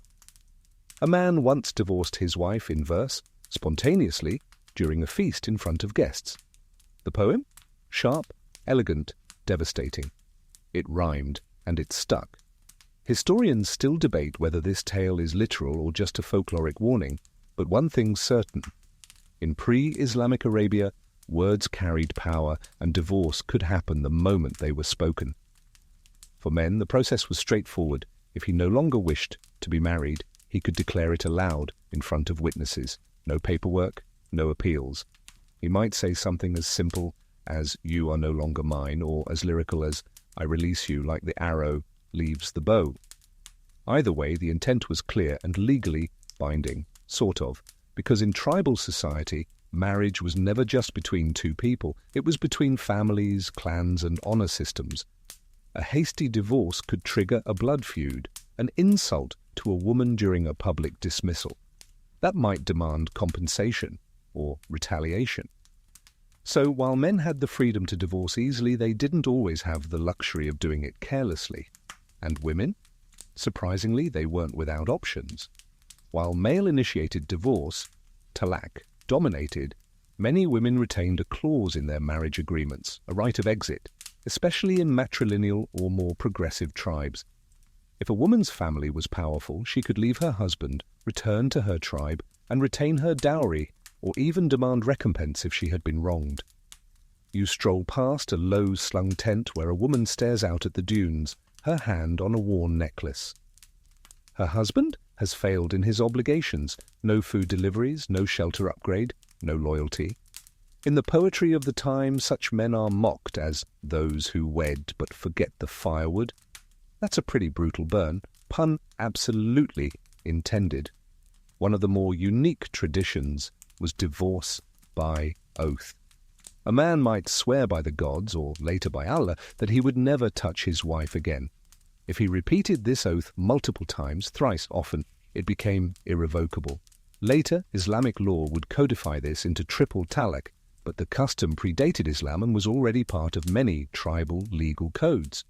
Historians still argue whether these triple declarations were meant to formalize the process or just prevent drunken divorce poetry at wedding feasts. And here's a fringe tidbit. In some regions, women initiated divorce through symbolic acts. One account describes a woman removing her sandals and placing them at the entrance of her husband's tent. Another describes her unbraiding her hair during a dispute, a silent but unmistakable message. You didn't need parchment when you had sand and signal. You pass a group of boys learning tribal genealogies through song, reciting lineages, alliances, and yes, even divorces. One chant tells of a woman who left her husband after he broke a truce. She returned to her tribe with honor, remarried, and her son became a poet-warrior. Its history as epic poetry. Divorce as origin myth. Of course, things weren't always equitable. A woman could be accused of nushuz, disobedience, and be dismissed without compensation. In more conservative clans, her dowry could be withheld. In harsher cases, she might be punished for dishonoring her role. But not every woman accepted this quietly. The famed warrior poet Alcanza, whose verses about battle and grief remain legendary, is said to have challenged male judgments and advocated fiercely for her daughter's autonomy. You step into a shaded alcove where two tribal leaders argue over a failed marriage between their families. Camels were exchanged, land was promised, but now the bride has returned and the groom refuses to repay. One leader quotes tradition, the other counters with verse. The solution? A third-party elder will arbitrate using precedent, poetry, and, somewhat surprisingly, a cup of sour yogurt. Long story. Despite the flexibility of pre-Islamic divorce customs, there was a deep emphasis on reconciliation. Families often stepped in to mediate. Elders advised patience.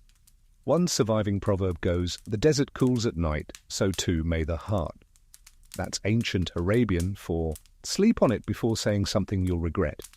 And yet, for all the legal ambiguities, social tensions, and goat-based property disputes, there is something profoundly human in these stories.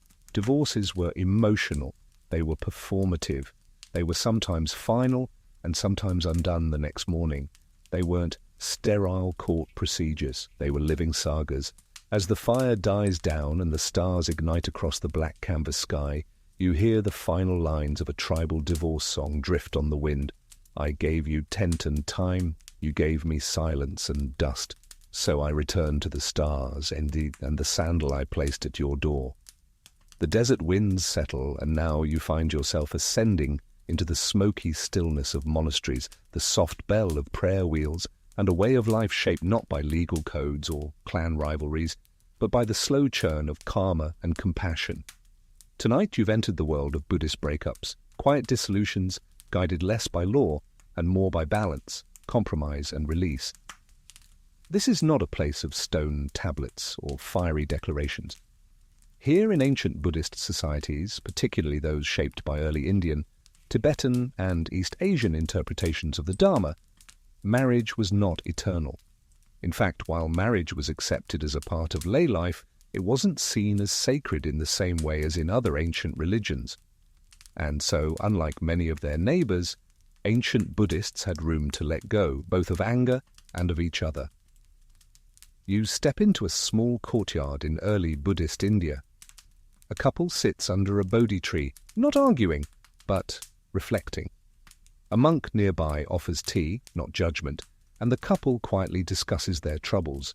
No audience, no priest wagging a scroll. Just two people, perhaps mismatched, seeking clarity. Maybe the marriage can be repaired, maybe not. Either way, the goal is non-attachment.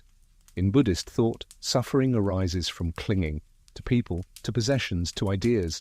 So a marriage that causes ongoing suffering, that's not spiritually noble, that's just suffering. And while some scholars argue whether Buddhism encouraged marriage at all, most agree that divorce was permitted among lay followers. Not encouraged, not celebrated, but accepted, especially if it led to peace. Interestingly, the Buddha himself offered guidance not just for monks and nuns, but for householders. In the Sigalovada Sutta, he lays out duties between husband and wife: mutual respect, fidelity, care, support. If these duties weren't met, it was understood that separation could happen, not as a punishment, but as a natural realignment of the path. You pass a scroll-lined study where a monk is transcribing a verse. It reads, "Better alone in the forest than clinging to anger in a house of smoke." It's not a legal threat. It's not part of a divorce decree. It's advice from one seeker to another. Among Buddhist societies like early Tibet, Japan, Sri Lanka, and Southeast Asia, divorce customs varied. In ancient Tibet, where Buddhist philosophy blended with traditional tribal systems, both men and women could initiate divorce.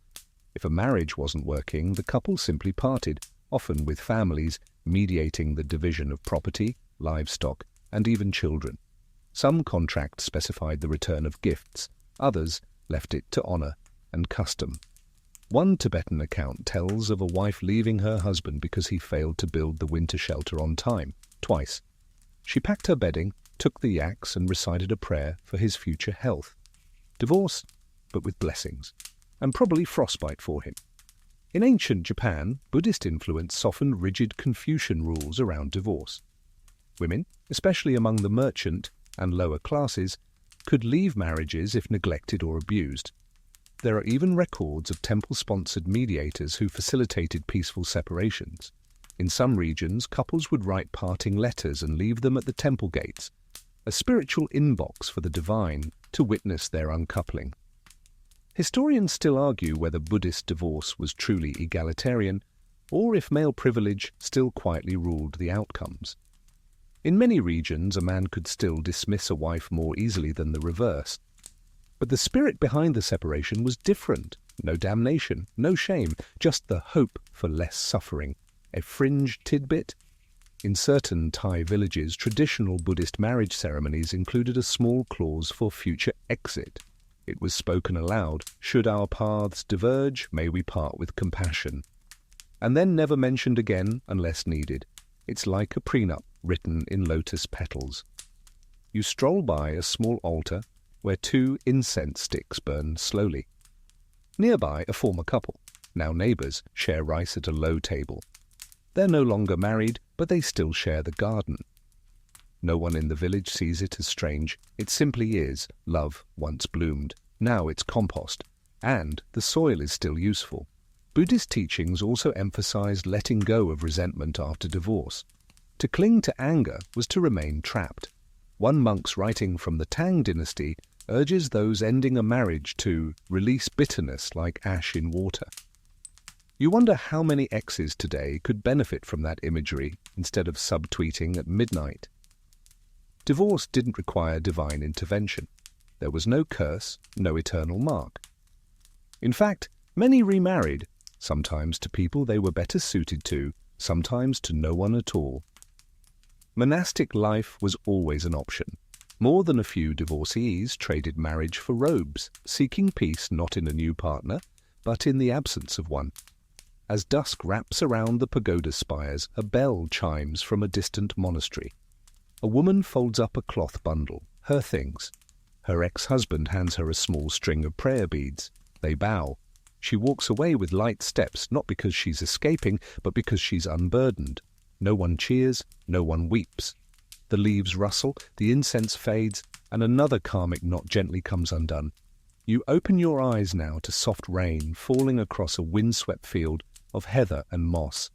The scent of peat and smoke curls through the air, and a stag watches you from the edge of the woods before disappearing into the mist. You've arrived in the lands of the ancient Celts, where spirits danced in standing stones, contracts were sealed with hand clasps, and if your spouse didn't slice your bread evenly, well, that might just be grounds for leaving. Celtic societies, particularly in early Ireland and Scotland, had a reputation for wildness, but their laws, shockingly organised, especially when it came to love, marriage, and parting ways. Welcome to a world where divorce was not only legal, it was refreshingly mutual, and in many cases as easy as saying, "This is no longer working." You wander into a thatched roundhouse where smoke rises from the hearth, and a woman is busy packing her comb, her spindle, and her small bronze mirror. Her husband watches, arms crossed, as she folds her linen shawl. There's no shouting, no court summons, just a conversation that likely started with, "You don't salt the oats properly," and ended with, "I'll take the sheep with the black ear, you keep the goats." Simple, direct, decided over porridge. Under Brehon law, the legal system of early Ireland, both men and women had the right to initiate divorce, and not just for lofty philosophical reasons. No, there were very practical, very human, very petty reasons baked into the law.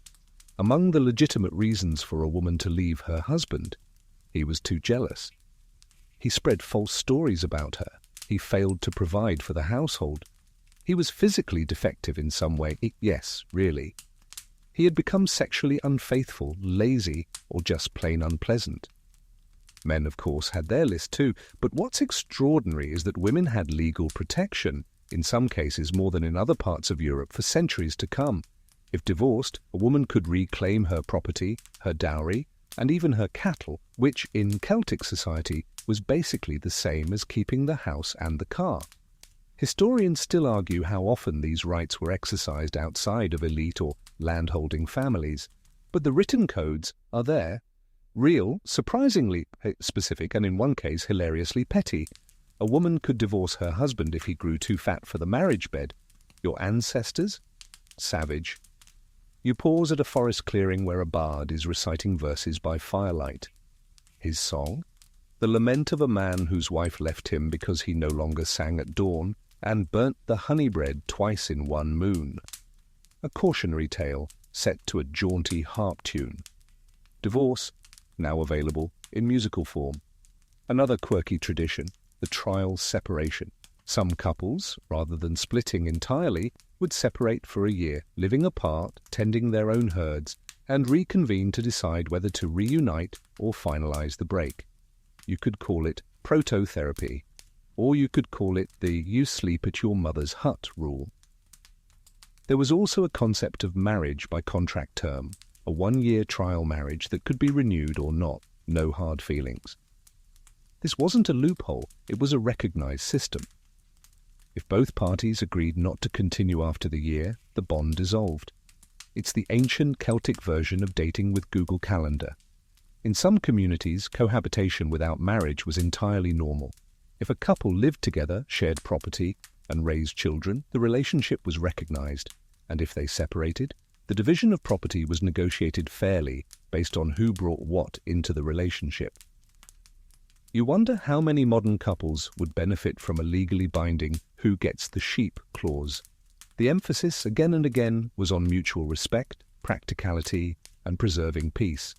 No one wanted an angry bard writing verses about their failed union, and no clan wanted to get into a cattle feud because someone refused to return a cooking pot.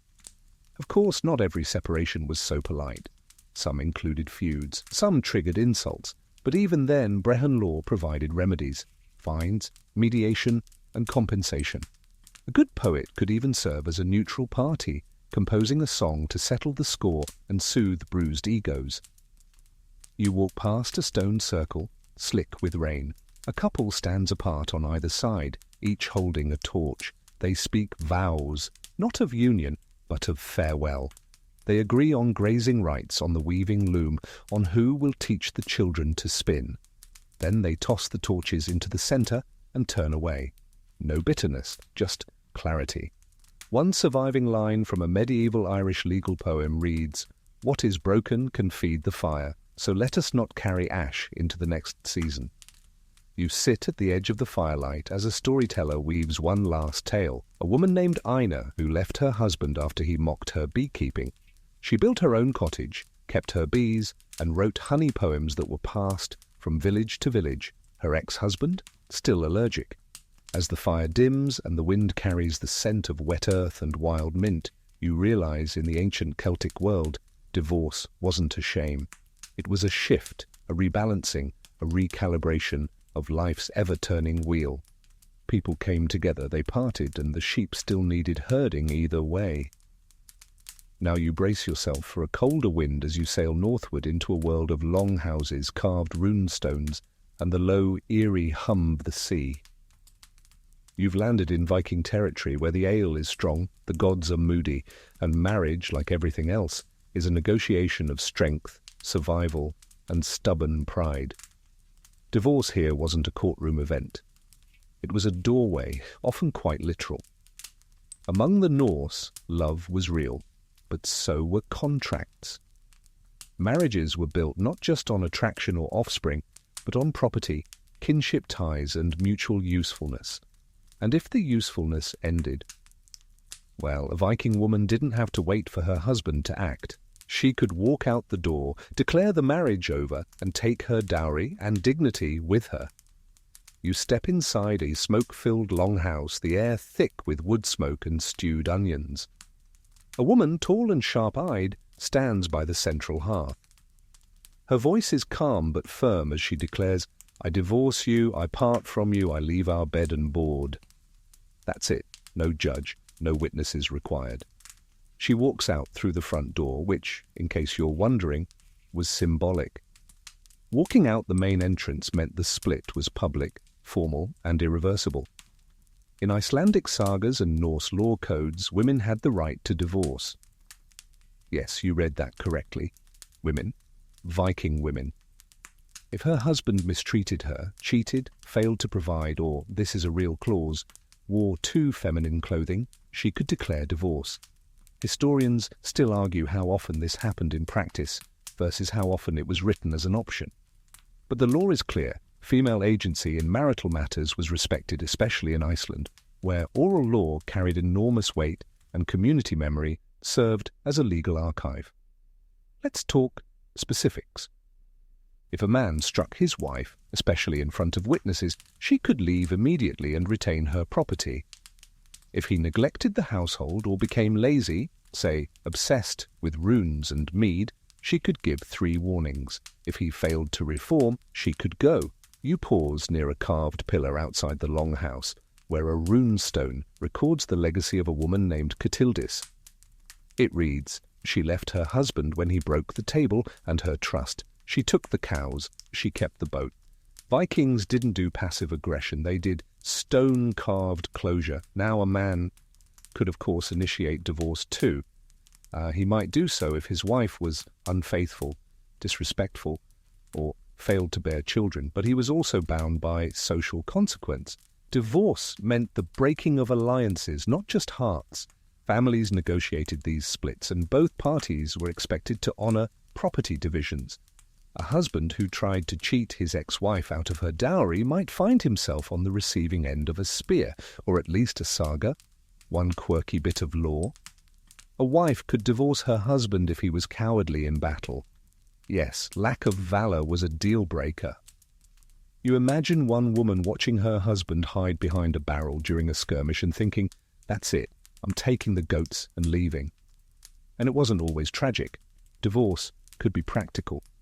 There's an Icelandic tale of 2 spouses parting because they disagreed on where to build the new long house. She moved inland. He stayed by the fjord. They traded dairy for fish for years, peaceful, functional. You wonder if they missed each other, or if they were both just really stubborn about architecture. Viking society also allowed for remarriage, often quickly. Divorce wasn't the end of one's social worth. In fact, some women married multiple times and retained substantial property. One widow in a preserved saga had 4 marriages and ended her life as a landowner with 3 sons, 2 longships, and one very bitter ex-husband who still owed her cheese. A fringe detail. In some Norse communities, divorce was commemorated with a feast, especially if it was mutual. Picture it: salted fish, mead, laughter, and toasts to "May we both never regret this." Too much. Honestly, more civilized than most modern group chats after a breakup. You pass through a village where divorce stones, yes, actual stones, mark places where partings were declared. One has the faint carving of an axe and a bowl. Another shows two people back to back. These were public, symbolic, and, oddly enough, respected.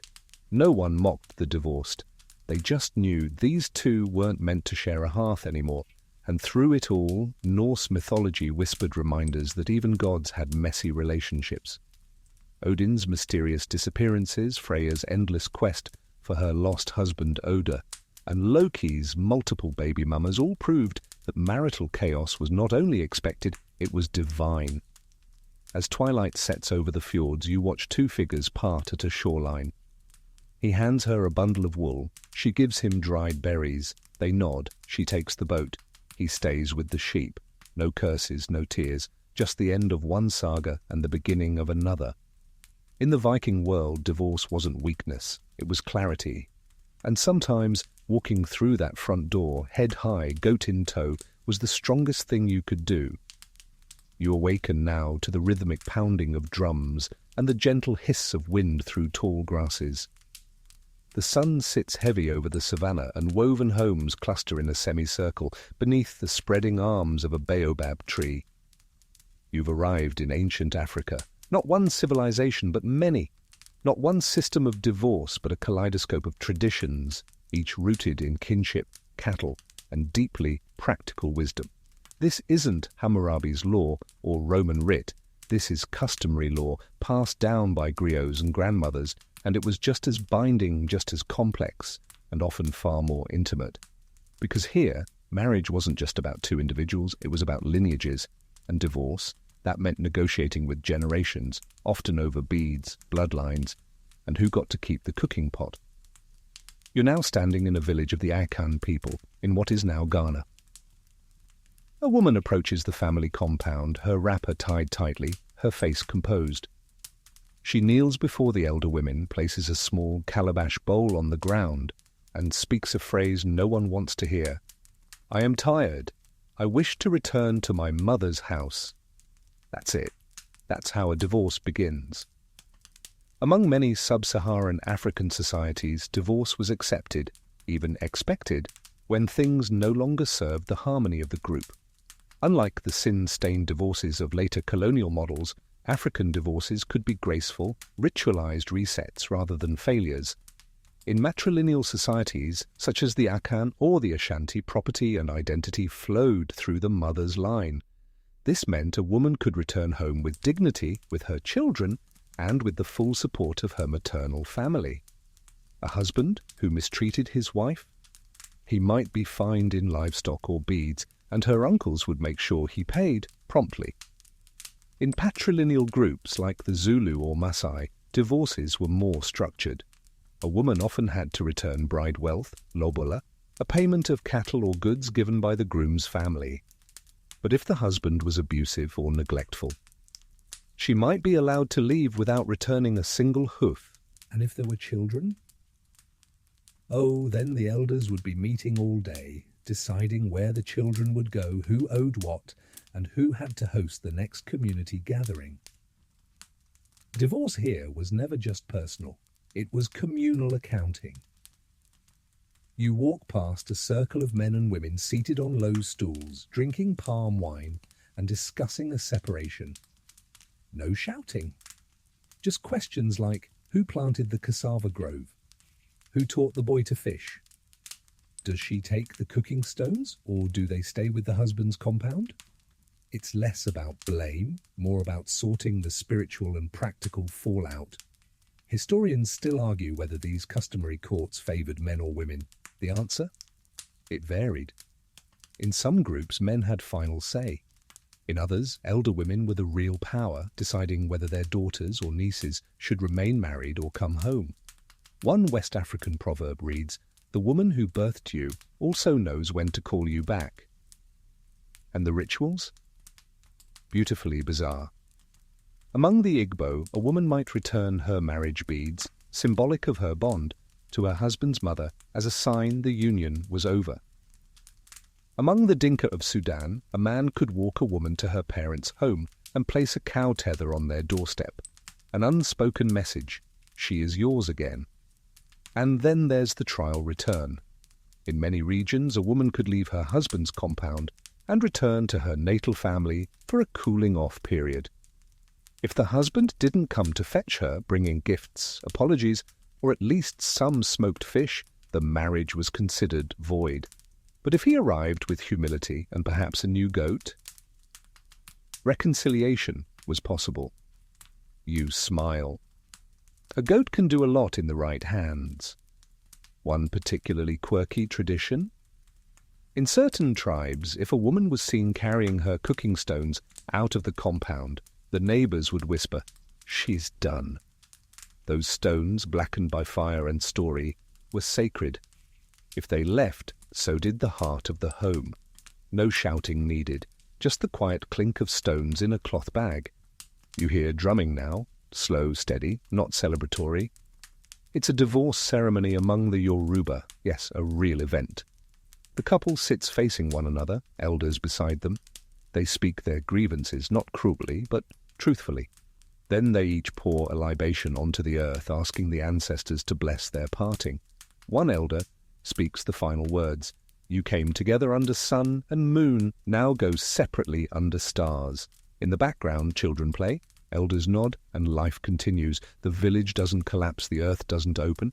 The spirits are not offended. Why? Because divorce, in these traditions, is not a shame. It is a shift, a redirection, a necessary rain that falls after the drought of peace. You sit beside a young woman who was divorced last moon. She is grinding millet, singing softly. Her hair is freshly braided. Her eyes are calm. She says, "I was his wife. Now I am my father's daughter again. I will be a wife again someday, or not." And then she laughs, adds a little water to the millet and says, "But I did keep the best cooking pot." Now the sun turns red behind volcanic peaks, and you find yourself walking high in the hills of Mesoamerica, where obsidian blades glint under the fading light, and the scent of maize and chilies drifts from open cookfires. This is Aztec territory, a land of codices, calendars, and complex social order. And as you step into the heart of the empire, you learn that divorce was not only legal, it was institutionalized, though sometimes it came down to whether the floors were clean. In the bustling streets of Tenochtitlan, marriages were carefully arranged, often between families with equal social status. Marriages weren't flippant. They were ceremonial affairs involving astrologers, matchmakers, and a small army of relatives. But while weddings were complex, divorce could be startlingly simple, especially if your partner didn't know how to sweep properly. You stop outside a calm, adobe-walled home. A man walks inside and immediately pauses. "The floor? Dusty." Again, he frowns. "She's out at the market." Again, he mutters something about third time this week, and you realize he may be preparing to file a complaint. In Aztec society, particularly among the commoner class, Macahualtin, divorce was a recognized bureaucratic process, but that didn't mean it was rare. In fact, divorce was common enough to be recorded in multiple codices. And yes, one of the most frequently cited reasons for separation: failure to maintain a clean and orderly home. You chuckle, but it's true. The sweeping of the home wasn't just a chore, it was symbolic. A clean house reflected a clean heart. A tidy hearth meant the marriage was intact. So when the sweeping stopped, the marriage might be next. But it wasn't just about cleanliness. Aztecs listed several acceptable reasons for divorce: abuse or neglect, adultery, laziness, substance abuse, impotence or infertility, failure to contribute to the household, general incompatibility with enough witness testimony. Both men and women could initiate divorce. A woman could appear before community elders and explain her grievances. She might say, "He is cruel," or "He does not provide for me," or "He eats all the tamales and gives none to the children." These weren't metaphorical complaints. They were logged, discussed, and in many cases accepted. You pass by a small meeting of elders seated on woven mats. They're listening to a woman explain how her husband has grown too fond of pulque, the mildly alcoholic beverage made from agave. Her voice is firm. He sits across from her, sheepish. No one yells, no one cries. The lead elder finally says, "Return the cooking tools, divide the maize, go in peace." And that's the heart of it. Aztec divorce emphasized fairness. The elders divided property, arranged custody of children, and in many cases allowed for reconciliation periods. If a couple separated but reconsidered within a set time, typically a few moons, they could reunite with little fuss. A clay pot of beans left on the doorstep was sometimes all it took. Historians still debate whether these customs applied equally across classes. Among nobles, Pippleton, marriage was more political. Divorces could be trickier, especially if lineage or inheritance was involved. But even nobles had recourse, especially noble women, who could cite failure to honor the marriage agreement. One noblewoman is recorded as returning to her father's house with her jewelry, her dowry, and a small statue of a fertility goddess she refused to leave behind. A quirky custom? In some cases, the community would host a post-divorce feast, especially if the couple had children.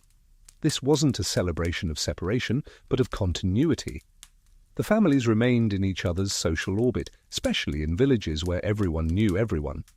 The meal might include maize cakes, turkey stew, and a ritual burning of paired sandals, symbolizing the end of the shared journey. And for those who divorced, remarriage was completely acceptable. A divorced woman wasn't shunned. In fact, she might be considered wiser, more experienced, and a more appealing partner the second time around, especially if she brought weaving skills, land, or a particularly good mole recipe.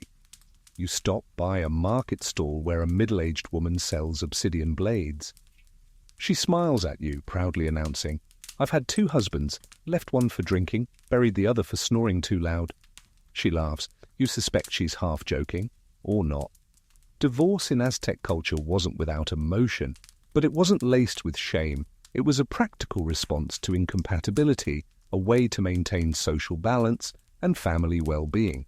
People could leave, people could change, and people could try again.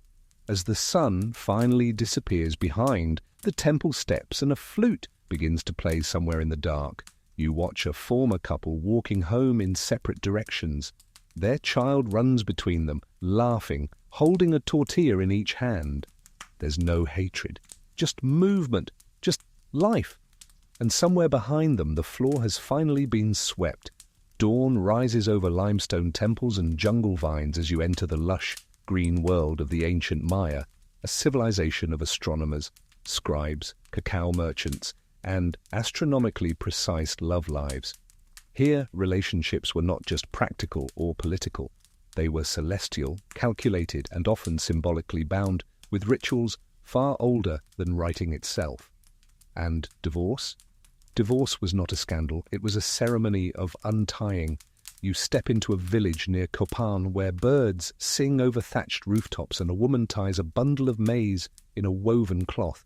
Her husband adjusts his belt. They are not speaking, not because they are angry, but because they have already spoken with the elders, completed the offerings, and now prepare to go their separate ways.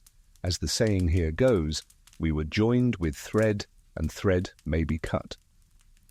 Among the Maya, especially in rural and village life, marriage was a social tool, a way to form kinship ties, manage land, and consolidate resources. It was rarely about romance, though affection was not absent.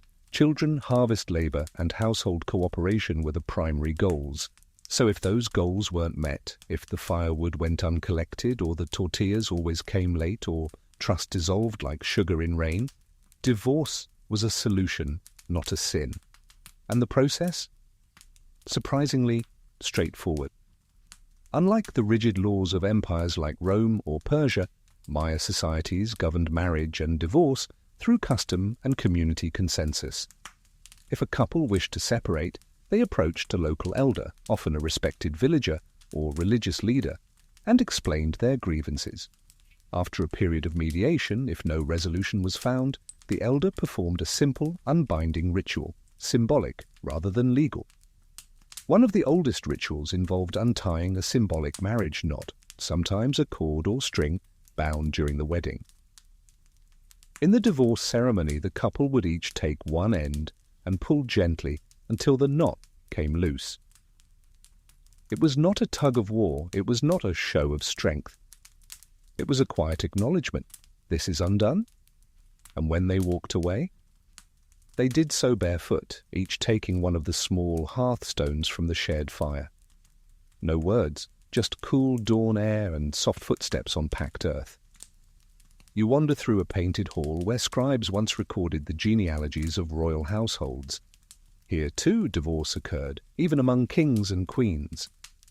Maya glyphs on stelae and codices occasionally depict spouses parting, with annotations like, "He no longer warms her house," or "She returns to her mother's maize field." It's poetic, but it's also real.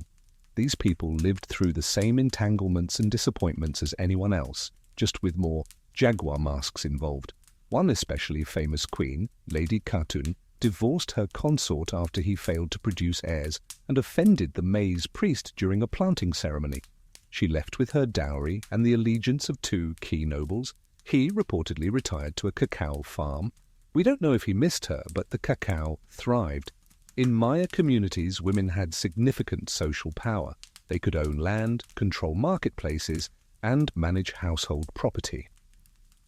That meant if a marriage dissolved, a woman often retained her home and children, especially if the separation was due to the husband's neglect or infidelity.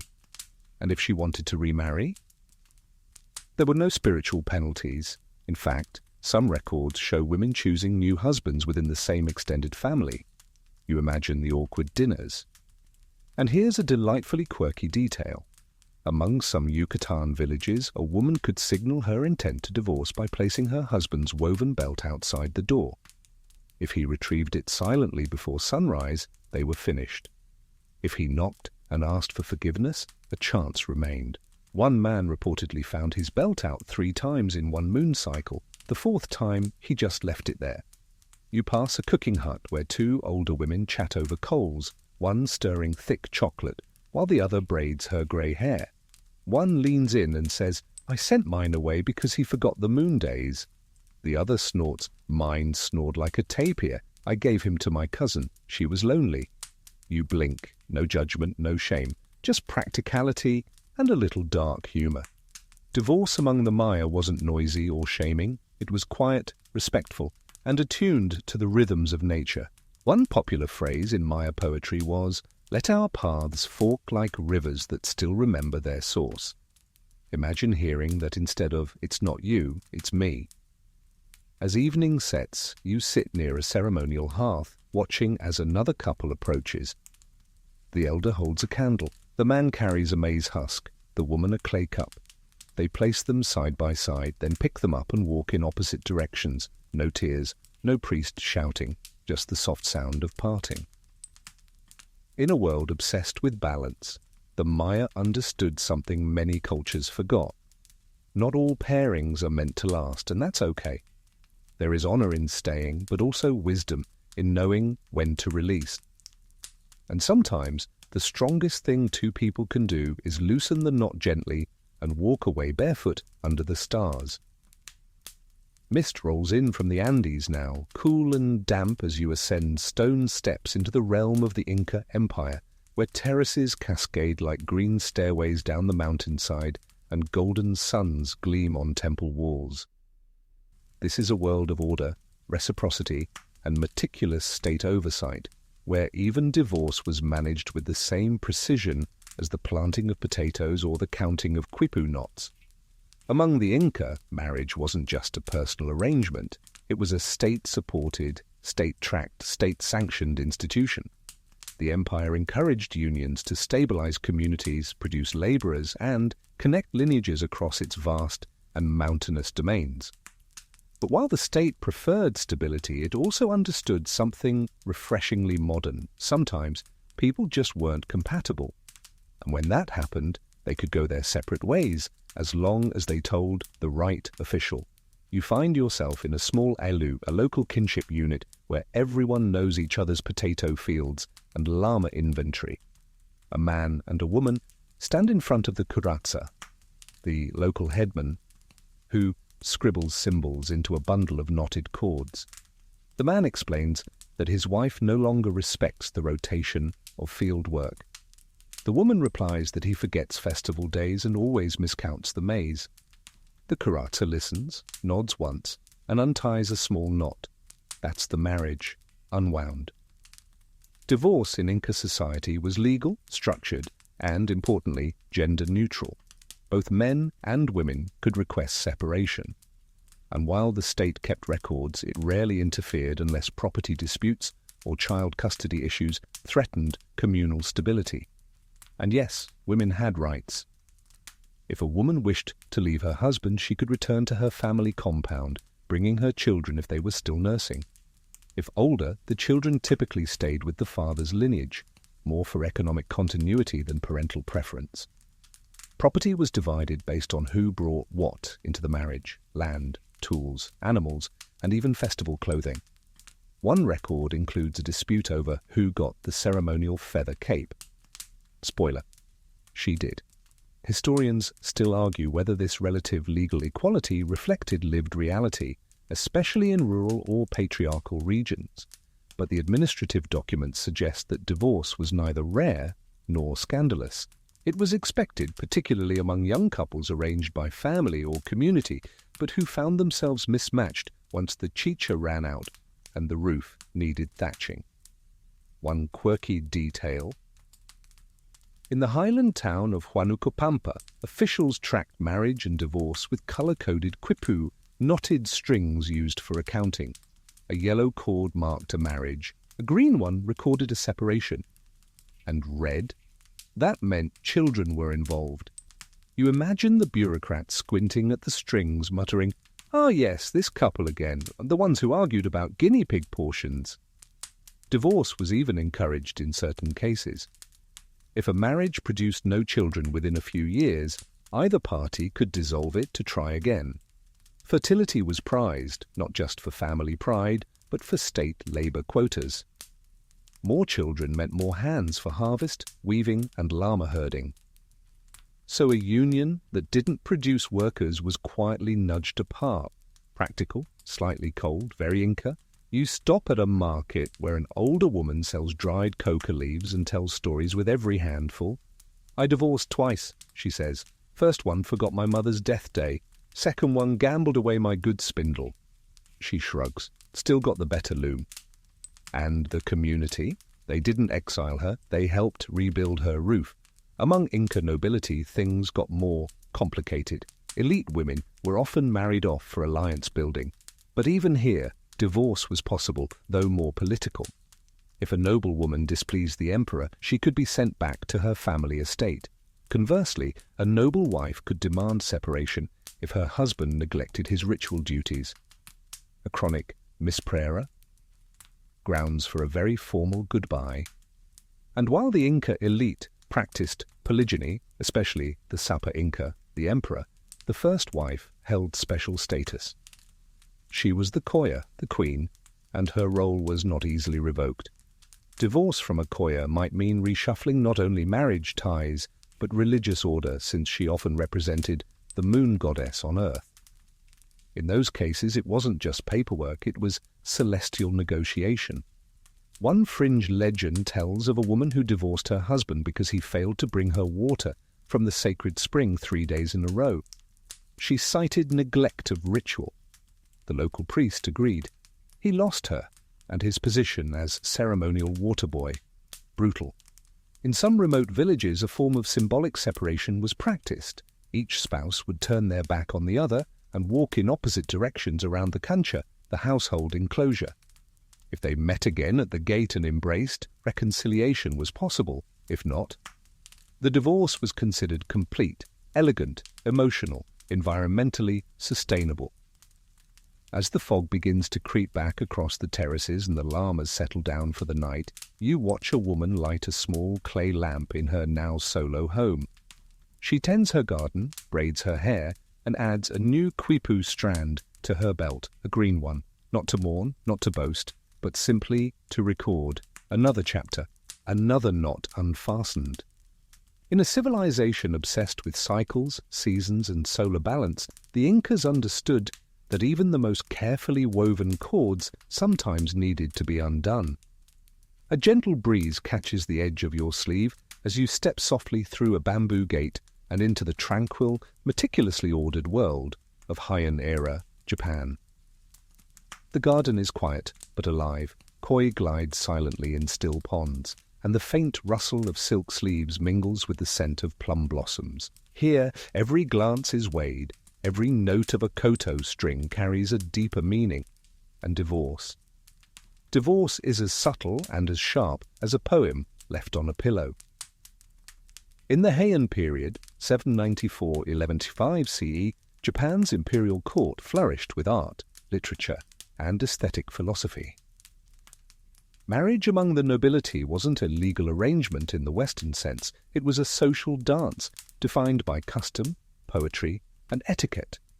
And because the entrance into marriage was so delicately informal, the exit could be just as soft, just as poetic, just as devastating. You walk through the shaded corridors of a nobleman's estate. His wife no longer lives here. Her lacquered comb is gone. Her scent, though, still lingers in the tatami mats. Their separation wasn't signed in ink or debated before a magistrate. It happened the moment he stopped visiting her at night, or the moment she sent back his robes. This was the quiet mechanism of pillow divorce. And yes, that's a real term. In Heian Japan, noble marriages often took the form of duolocal residence. The wife typically remained in her natal home, and the husband came to visit. Night after night, he would arrive, sometimes on horseback, sometimes under the cover of moonlight, and stay until morning.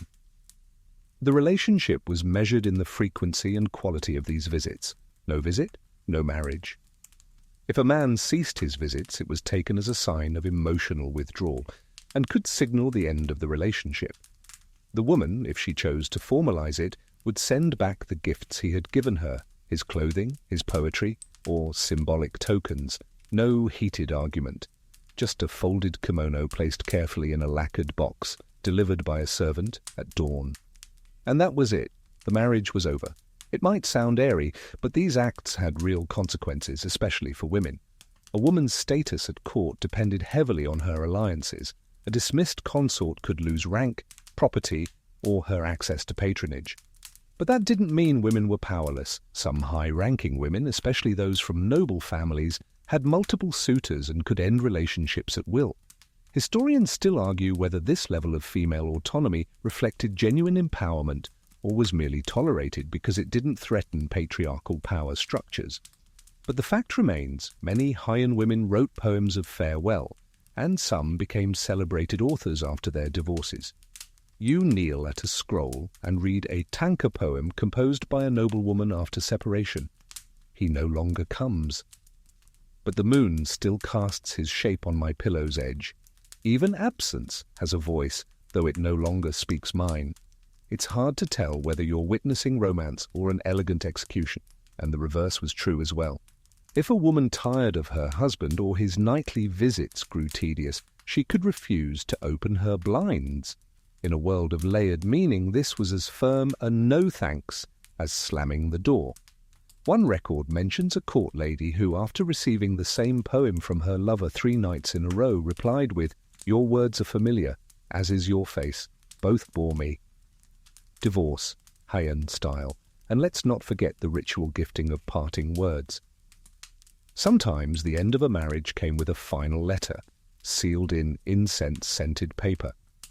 These notes were often kept by the recipient for years, folded neatly into books of poetry, reread when the cicadas returned in summer. One man famously sent a final letter that simply read, "The wind has changed, I cannot find the path to your gate." A poetic breakup text? Yes, and probably the origin of ghosting as an art form. You step into a women's quarters where a lady-in-waiting is reciting lines from the tale of Genji. Written by Murasaki Shikibu, herself a court lady and perhaps a divorcee, the novel paints a vivid picture of romantic entanglements, subtle seductions, and gentle dissolutions. Genji, the shining prince, loves, leaves and loses more women than most empires. And many of those women choose to leave him. There's no courtroom, no judge, just incense, ink and absence. But not all divorces were so quiet. In rural areas or among samurai households, divorces could involve family negotiations, return of dowries, and formal declarations. A samurai might write out a divorce statement and hand it to his wife. If she accepted it, the marriage was legally ended. If she tore it up, well, then someone's uncle was about to get involved. And yes, remarriage was common, especially among the aristocracy. Divorce wasn't shameful, it was just inconvenient, like forgetting to remove your shoes indoors. In fact, some women married multiple times across different noble houses, leveraging those connections into influence and wealth.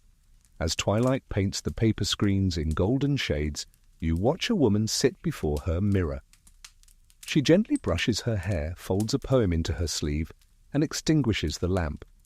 Her ex-husband, probably composing his own verse by lantern light, wondering whether he was dismissed because of politics or because he tracked in mud on the tatami mats.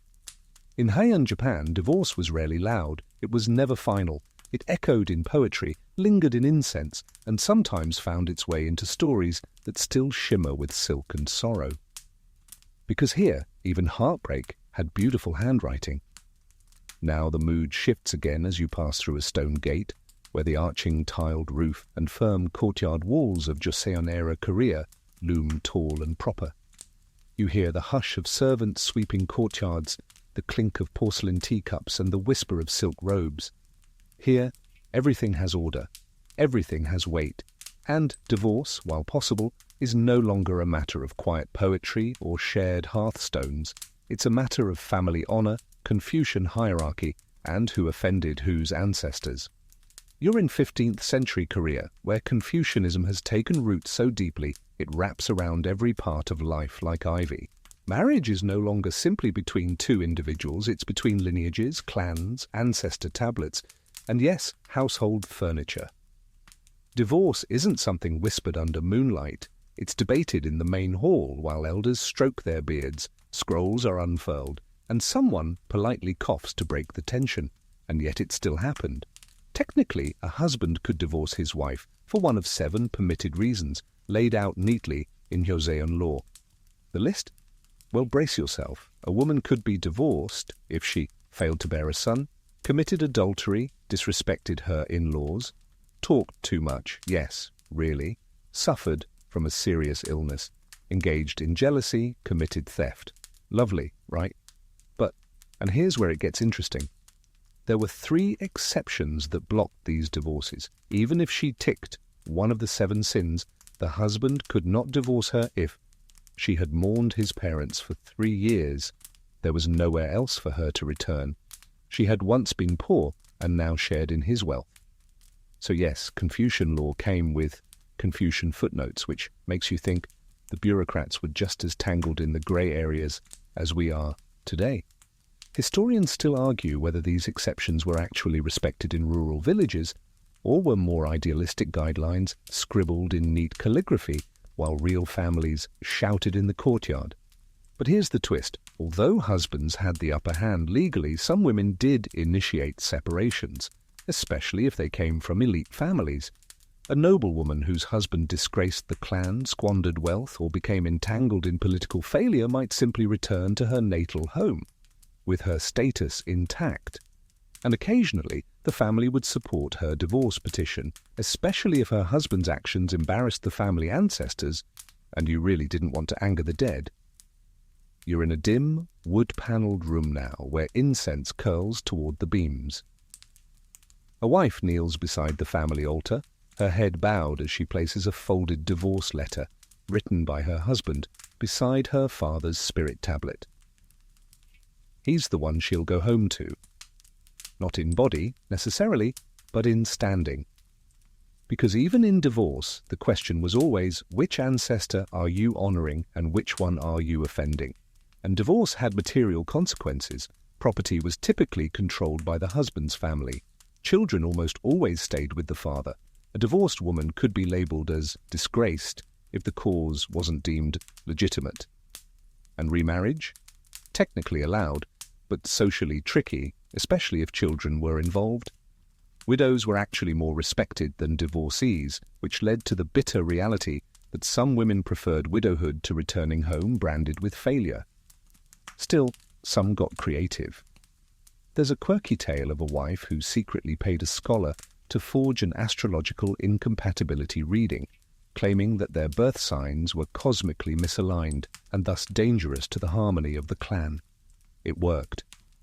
Her husband, fearing bad fortune, released her. She then joined a Buddhist convent and reportedly lived a very peaceful life, surrounded by cats and fermented turnip soup. Another story tells of a couple in rural Jeolla province who agreed privately to separate, but staged a dramatic fake argument for the benefit of his parents, who required a more scandalous justification. The wife accidentally knocked over a family vase, shouted something about ghosts, and stormed out with just her comb and a bag of rice. She later sent him a letter thanking him for the performance. Even in a rigidly Confucian world, human creativity finds a way. But perhaps the most poetic reality is this. For all the strict laws and carved-in stone hierarchies, the average person in Joseon Korea wasn't a walking legal code. People still loved, people still fought, they got tired, they got disappointed, and when the house got too cold or too loud or too full of silence, they found ways, formal or whispered, to part. You end your evening in a quiet courtyard where a stone lantern flickers near a persimmon tree. A widow, or maybe a divorcee, tends a garden of bitter greens and scallions. Her hands are calloused, her gaze distant. Was it the 7 reasons, or one of the exceptions? Or maybe just the slow erosion of kindness? You'll never know, and neither will the record books, because sometimes, even in the most documented dynasties, the true reasons for leaving are only ever known by the 2 people who stopped meeting eyes across the hearth. You ease back across the continent now, slipping through the mist of time and into a candlelit chamber where the echoes of chanting monks blend with the heavy footsteps of armoured guards. This is medieval Europe, where stone churches loom like fortresses and marriages are made not in heaven but often with a handshake and a dowry. And when it comes to divorce, well, technically it didn't exist. At least, not in the way you'd expect. In much of medieval Europe, especially under the growing authority of the Catholic Church, marriage was no longer just a contract between families. It had become a sacrament, a sacred unbreakable bond. Once you said, "I do," or some Latin version of it, you were stuck, until death or divine intervention, usually just death. But of course people still wanted out. They always do. So what did they do instead? They got creative. You could seek annulments, which claimed the marriage had never been valid in the first place. Reasons included things like, you were too young when married, you were related, even 7th cousins counted, one of you was already secretly married to someone else, consent was not freely given. One or both of you were not capable of consummation. Yes, that last one came up often, and no, it wasn't always true. You're in a small cathedral office now, where a monk is squinting at parchment, reading the request of a noblewoman who wishes to annul her marriage to a man who, in her words, is more enamoured of hawks than humans. She claims lack of affection. He claims she talks too much. Neither is a valid reason. So instead, she argues he never touched her. He argues she's a liar. The monk sighs, dips his quill, and sends for witnesses. It gets messy. Historians still argue whether these annulments were truly about doctrine or simply about wealth and power, because unsurprisingly annulments were much easier to get if you were rich, titled, or influential. If you were a poor peasant woman whose husband drank too much and smelled like turnips, you had no such escape. You stayed, or you ran away and hoped no one noticed. Among the upper classes, annulments often served political ends. One famous example, King Louis VII of France and Eleanor of Aquitaine. Their marriage was annulled in 1152 officially because they were too closely related, unofficially because she hadn't given him a male heir and she had better plans. She promptly married the future King of England. Louis promptly regretted everything. And if you couldn't get an annulment, There was always separation from bed and board, a kind of legal limbo where you and your spouse stayed married on paper but lived separately. Think of it like medieval trial separation without the therapy. You couldn't remarry, you couldn't move on, you could just stop sharing your trenches and your chamber pot. Some couples arranged private separations, quietly agreeing to live apart. Others sought help from bishops or local lords. In rare cases, a court might grant a legal separation if there was evidence of abuse or abandonment. But even then, remarriage was forbidden, and both parties were expected to remain celibate. Spoiler: most didn't. You sit now by a hearth in a stone cottage where a peasant woman tells her neighbour that she hasn't seen her husband in 3 years.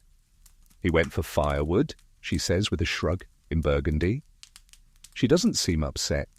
Neither does her neighbour. They just keep sewing. Life goes on whether the church writes it down or not.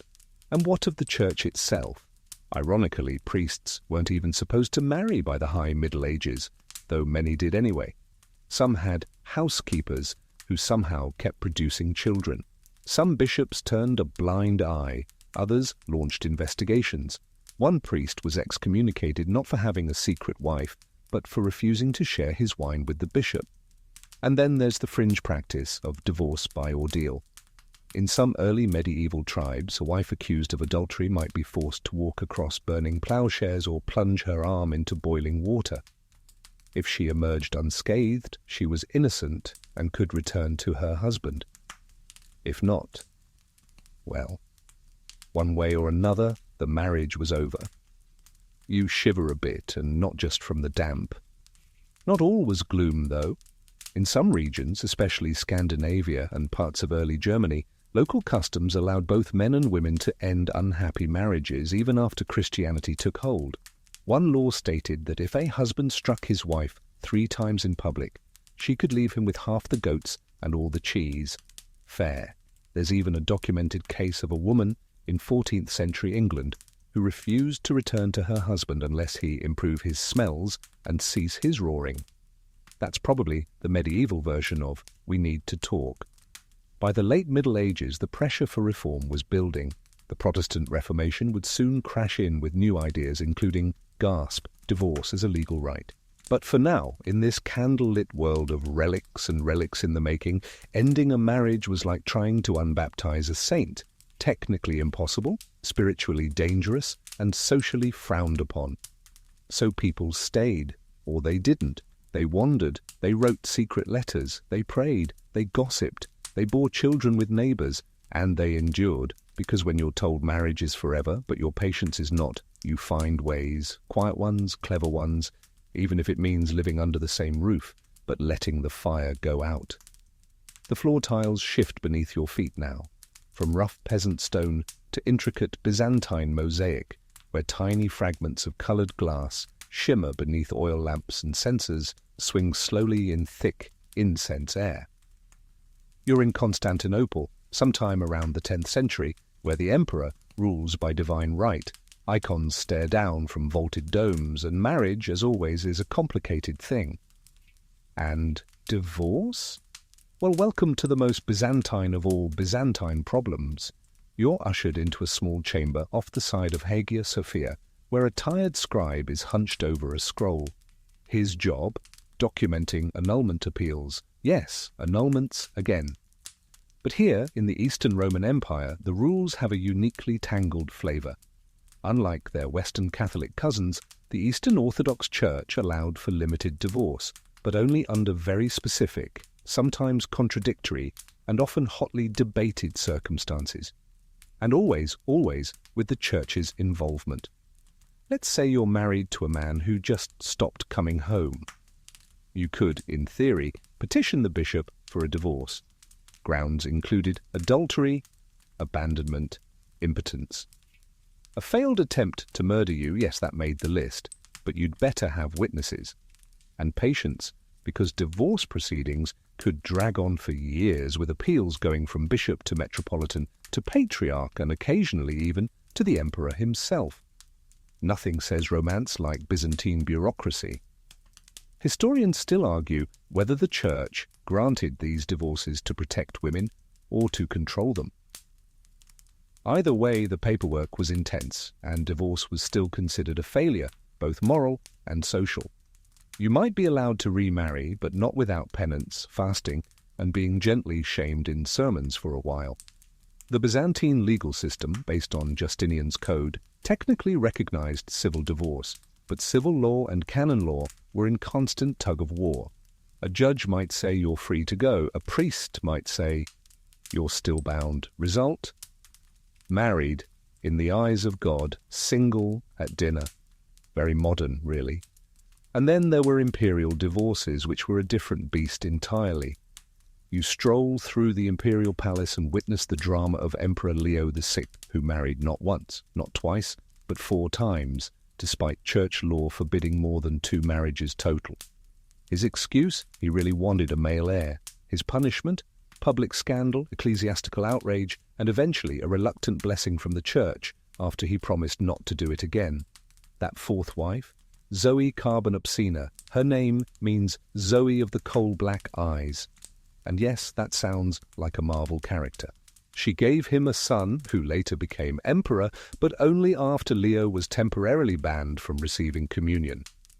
Even emperors had to face timeouts. And yet, the church sometimes turned a blind eye, especially when imperial power was involved. One patriarch issued an angry anathema against Leo's marriage. His replacement quietly signed off on it. You sit now in the women's quarters of a noble household, where a lady reads aloud from the Basilica, a Byzantine legal text. She recites a passage on marriage law, sighs and folds it shut. Her husband has vanished into the provinces, leaving debts and whispers behind. She debates writing a petition. But to whom? The bishop? The magistrate? The emperor? Or perhaps to no one? Because in practice, many Byzantine women who wanted out of their marriages didn't file paperwork at all. They simply moved home. If their families were wealthy or politically connected, they were often welcomed back and quietly considered single again. No annulment, no ceremony, just absence and time. Still, the church tried to hold the line. In some cases, those who remarried without formal church approval were barred from communion for up to 7 years. Others were forced to perform acts of penance, like fasting, giving alms, or spending time in monastic retreat, which was basically a religious version of the silent treatment. There's a record of one woman in Thessalonica who left her husband after discovering he had a secret second wife in another city. She fled to a convent, wrote a series of scathing letters to the local bishop, and refused reconciliation. The bishop, in turn, tried to shame the husband into repentance, not for polygamy, but for causing disruption to the moral peace of the city. Yes, even back then, reputation management was a thing. And what about remarriage? It was allowed, technically, but frowned upon. A 3rd marriage was only granted under extreme circumstances. A 4th? Forget it. You'd be called a tetragamist, which is somehow both hilarious and damning. Theologians often debated whether second marriages were acts of mercy, sanhans, or moral lapses. One church writer claimed that remarrying after a spouse's death was like enjoying a feast on the graves of the dead. Subtle. But again, ordinary people often lived as they pleased, especially in villages far from Constantinople, where priests might turn a blind eye and communities quietly enforced their own norms. One fisherman's wife was said to have simply locked the door one day and refused her husband entry after he drank away the rent. He wept under the window for 3 days. She eventually let him in, but only after he gave her his best fishing net as penance. As you wander back into the candle-lit heart of the capital, the mosaic shimmer in the golden lamplight. Christ Pantocrator watches from above. Monks file by in silence. Somewhere behind a screen, a man and woman exchange whispered vows. You can't tell if it's a wedding or a reconciliation. Because here in Byzantium, where law and love and God are all tangled together, even ending a marriage feels like the start of a theological debate. One that, like so many of their icons, is painted in gold but cracked with time. You step away from incense and empire now, and the ground beneath your feet softens. Dirt paths wind through clay compounds and palm-lined courtyards, as you arrive in the sun-baked heart of pre-colonial West Africa. The sky feels wider here. The rhythm of life slower. Drums beat faintly in the distance, not for war, but for weddings, harvests, and occasionally divorce announcements. Because here, long before European colonial rule and missionary doctrines redefined family structures, divorce was not a scandal. It was just part of life, a reset, a change in season. In many West African societies, especially among the Akan, Yoruba, Wolof, and Mossi, marriage was understood as a social contract, not a holy covenant. It involved two families, not just two lovers, and its dissolution, while regrettable, wasn't shameful. It was simply negotiated with wisdom, with dialogue, and sometimes with gifts. You're seated now in the shade of a baobab tree beside a circle of elders. Two families have gathered. A young woman, maybe no older than 25, kneels before her father's brother and her husband's uncle. She's returned to her natal home after 3 years of marriage, carrying only a woven bag and a quiet determination. Her complaint? He no longer greets my soul. It's poetic. It's also enough. Unlike in many other ancient cultures, women here often had more agency in initiating divorce. If a wife was unhappy, if her husband neglected her, failed to provide, or simply treated her poorly, she could return to her family. If the elders agreed with her reasoning, she could keep her bride wealth, or part of it. If not, it was refunded. Bride wealth, not dowry, was the norm. The groom's family gave gifts, sometimes livestock, sometimes cloth or cola nuts, to the bride's family. But this didn't mean they were buying her. It was more like a good faith offering, a symbol of respect. And if the marriage failed, those gifts might be returned, partially or fully, depending on who was seen as responsible. One Wolof proverb captures the philosophy well. Marriage is a canoe. If it leaks, both must swim. You smile at that, because the imagery is simple and the wisdom deep. Historians still argue whether these customs were truly matrilineal or just flexible based on region and tribe. But there's no denying that divorce was often more about restoring harmony than assigning blame. It was a community decision, not an individual battle. Take the Yoruba custom of Ile Oko Ile Baba, the idea that a woman's husband's house is her home, but her father's house is her refuge. If the marital home became unbearable, she could leave, often temporarily. Many couples reconciled after a cooling-off period. Others did not. Either way, it wasn't seen as failure, just a shift in life's rhythm. Even more striking, some women married multiple times with no stigma. In fact, a well-traveled, mature woman was often seen as more desirable, having gained wisdom from each relationship.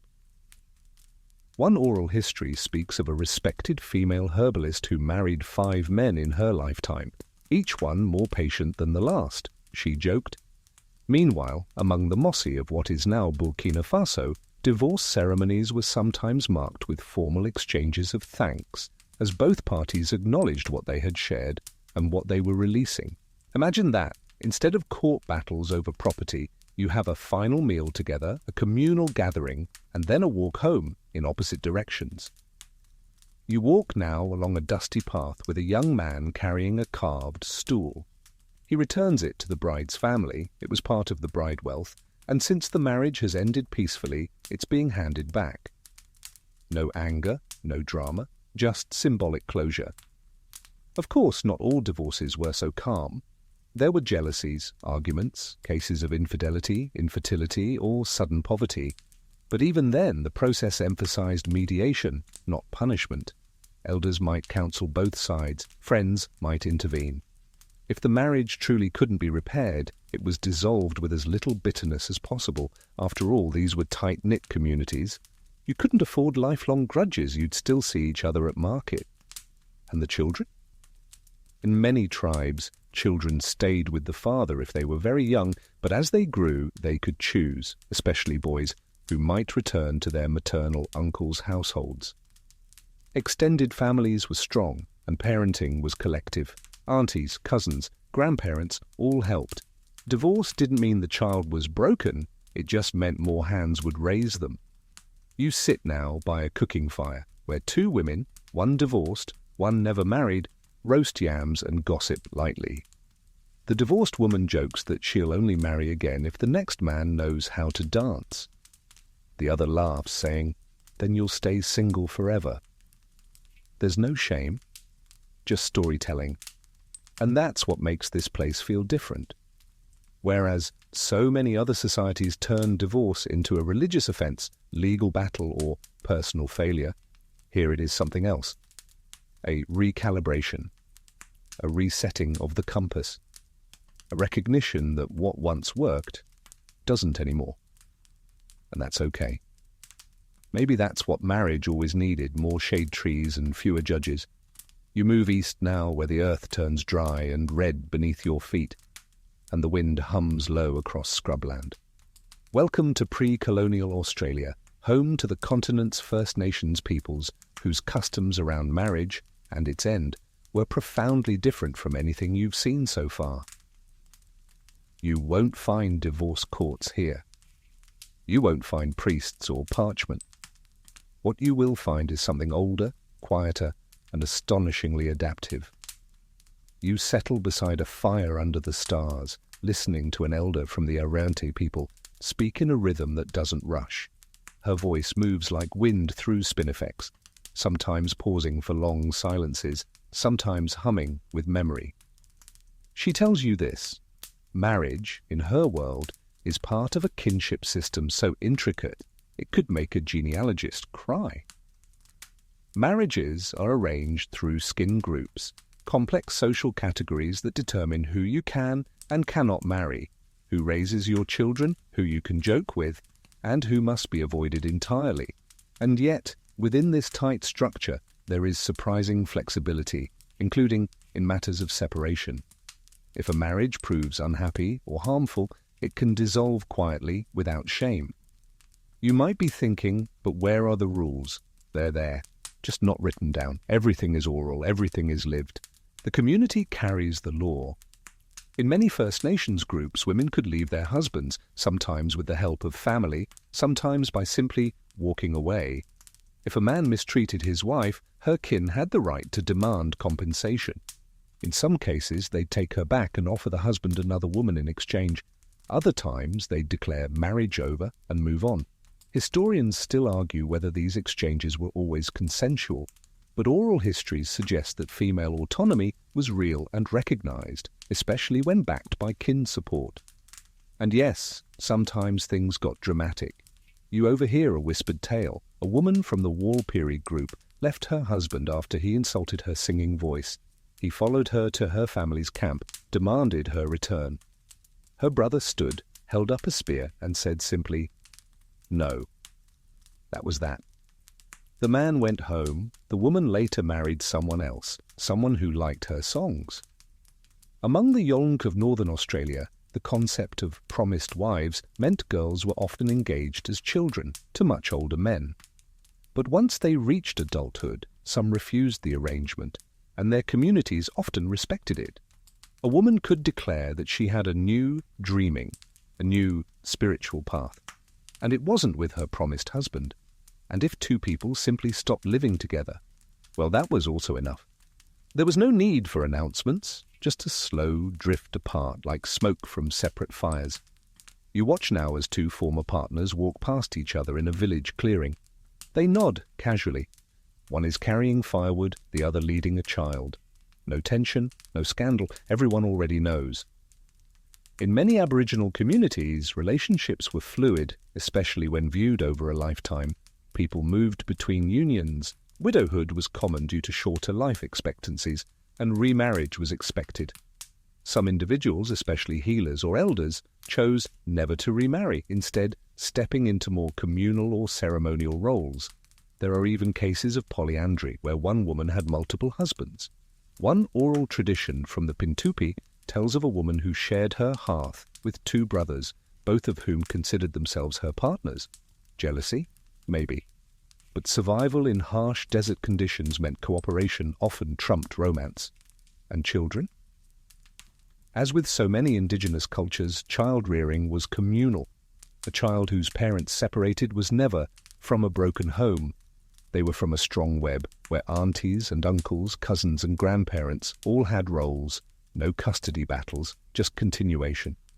You sit by a bush tomato patch watching as a grandmother teaches her granddaughter how to crush seeds into flour.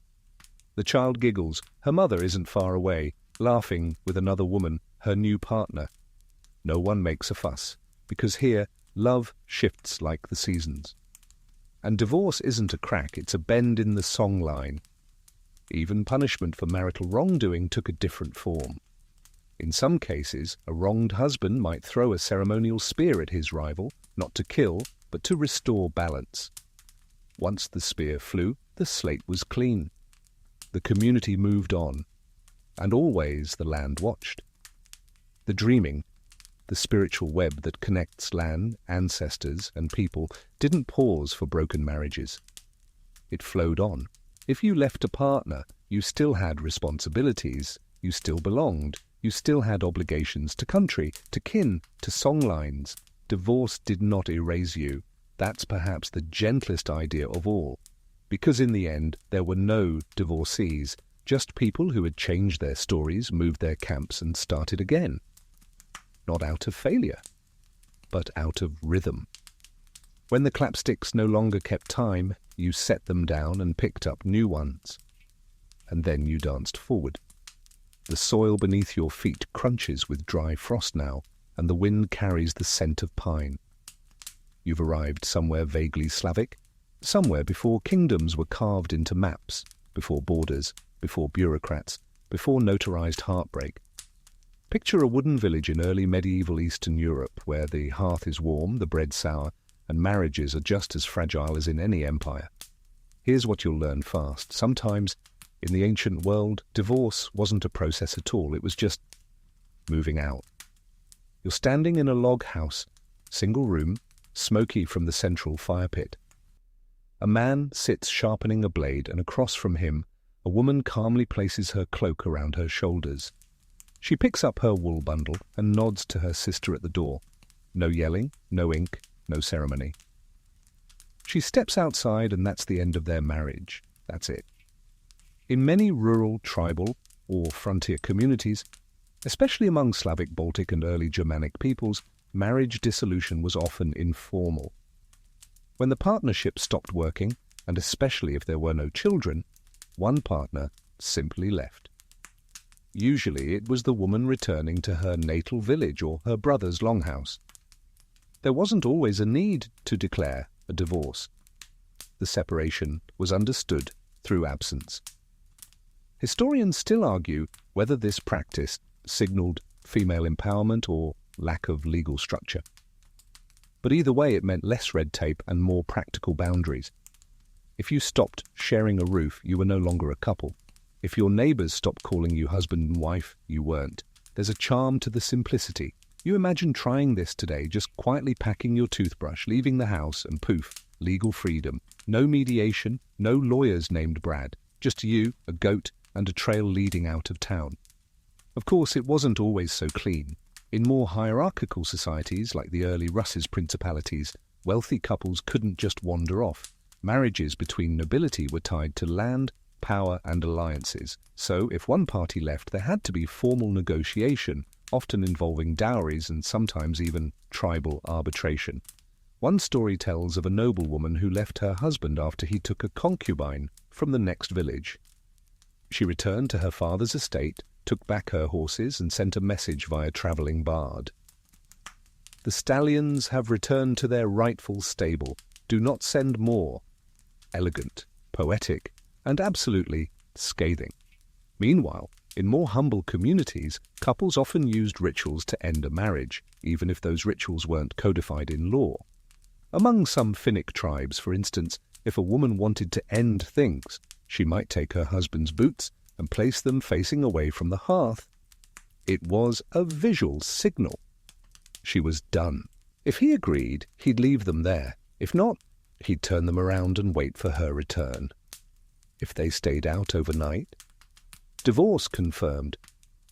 You sit in a chilly cottage now with a widow and her 2 sons. She was once married to a travelling smith, but he stopped coming home after the harvest. No announcement, no funeral. just absence. She waits one season, then another, then announces to the village, "I am a wife no more." The elders nod. One gifts her a chicken. Life goes on. And what about remarriage? In these fluid systems it happened frequently. If a woman returned to her kin, she might remarry within a year, sometimes sooner. Some cultures encouraged it, especially for practical reasons. Winters were long, food was scarce. Having a partner meant survival. Among early Slavs, there was even a tradition of levirate marriage, where a widow married her late husband's brother. But if the widow refused, that was usually respected. There was no formal stigma around remarrying after divorce. You didn't get branded or shunned. You just lived your life, maybe with a different fire, different bread, different pair of boots. You pass a crossroads shrine where ribbons hang in the branches, marking prayers and wishes. One scrap of cloth flutters more wildly than the rest. Someone's written, "May she find better love than me." You don't know if it was written by a man or a woman, but you feel its softness, not bitter, just real. And sometimes separation wasn't permanent. Some couples reunited after months or even years apart. One chronicle tells of a couple who parted after a fierce winter quarrel, only to meet again at a harvest festival 3 summers later, dance together, and never separate again. No one asked for explanations. They just resumed the fire. There's something timeless in that, an idea that endings don't need declarations and new beginnings don't require approval. You settle into a field of snowdrops now, early spring poking through the frost. You hear a woman humming an old song about a husband who left for salt trade and never returned. She never remarried, but she never mourned. Some marriages, she tells you, are meant to melt, like ice on the eaves. And in that moment you realize something beautiful. Not all ancient divorces were messy. Some were just quiet goodbyes. You arrive now at the final hush of the journey. The sky is soft with twilight, and the earth beneath you is warm, not from fire, but from familiarity. You've wandered through palaces and pastures, through parchment laws and whispered songs, and now, finally, you rest beside a stream that barely moves, as if it too is settling down for sleep. Here, in the echo of so many cultures, one quiet truth threads its way through it all. The ancient world knew how to walk away. You lie back in the grass, and above you, stars begin to sprinkle the sky. No fanfare, no declarations, just distance growing slowly between people who once shared bread, blankets, and breath. In so many of the places you've visited, divorce wasn't always a failure. Sometimes it was just a change in the weather. Sometimes it was 2 people realizing they were better apart than bitter. And sometimes, most tenderly, it was done with kindness. You remember the Egyptian woman who could write her own divorce contract, the Spartan wife who returned to her mother's home like it was her birthright, the Roman matron who packed up her dowry and walked away with her head held high, the Viking woman who carved her name into the oars of her own ship. Again and again, the ancient world reminds you, there is strength in letting go gently. Historians still argue whether these separations were liberating or just less formalized cages. But you know what you've seen. You've watched women carry their dignity in cloth bundles and men swallow sorrow without ceremony. You've heard laughter after the last argument. You've felt relief rise like mist after long rain. There were breakups with blessings, splits with singing, and departures done in silence. You turn your head now and watch a pair of cranes in the distance. One lifts into the air, the other stays. No screech, no chase, just a drift apart, graceful and inevitable. Not tragic, just true. And maybe that's the secret. Maybe love, when it ends, doesn't always need to break. Maybe it can bend. Maybe it can loosen its grip and still remember how it once held. Maybe people who once built a life together can unbuild it without fire, without fury, just a slow and dignified dismantling. Now, as your breath deepens and the stars grow brighter, you remember the quiet wisdom of those who came before you. The ones who knew that sometimes love burns out, and sometimes it drifts. That not every story has a villain, that the real tragedy isn't the ending, it's not knowing when to end well. So you pull your blanket a little higher, the corners tucked just so, and listen as the wind carries the fading words of lovers who once parted with grace. Thank you for the path we walked. May your next journey be gentle. I release you. Now let all that go. Let the divorces fade into dusk. Let the old arguments dissolve into starlight. Let your chest rise and fall with the slow rhythm of history falling asleep. No judges, no signatures, just peace. Now dim the lights, maybe turn on a fan for that soft background hum, and let's ease out of tonight's journey together. And now, you exhale. You've wandered far tonight, through centuries of lives, loves and partings, through cool stone halls and hot desert winds, through laughter and loneliness, customs and contradictions. You've stepped into bedrooms, into courtyards, into ritual fires and moonlit exits. You've listened at the doors of ancient lives, and you've learned something simple but profound. Letting go is not new. It's always been here, quietly folded into the shape of human experience, in inked clay and braided vows, in untied knots and turned away boots, in feathers left on thresholds and spears thrown not to wound but to end. And as the world around you quiets now, your breath slows with it. Each inhale pulls in softness. Each exhale releases the weight of history. You are not in Babylon or Sparta or the snowfields of Rus. You are here, safe, still, unburdened. No decisions to make, no contracts to draft. Just the hush of knowing that even endings have been walked by millions before you, and most of them somehow found their way to peace. So let the last stories drift into your pillow. Let your limbs grow heavy. Let your heart, like those ancient lovers, step gently back and rest. You're not breaking. You're just breathing. And tomorrow will come. But for now, let go, let go, let go.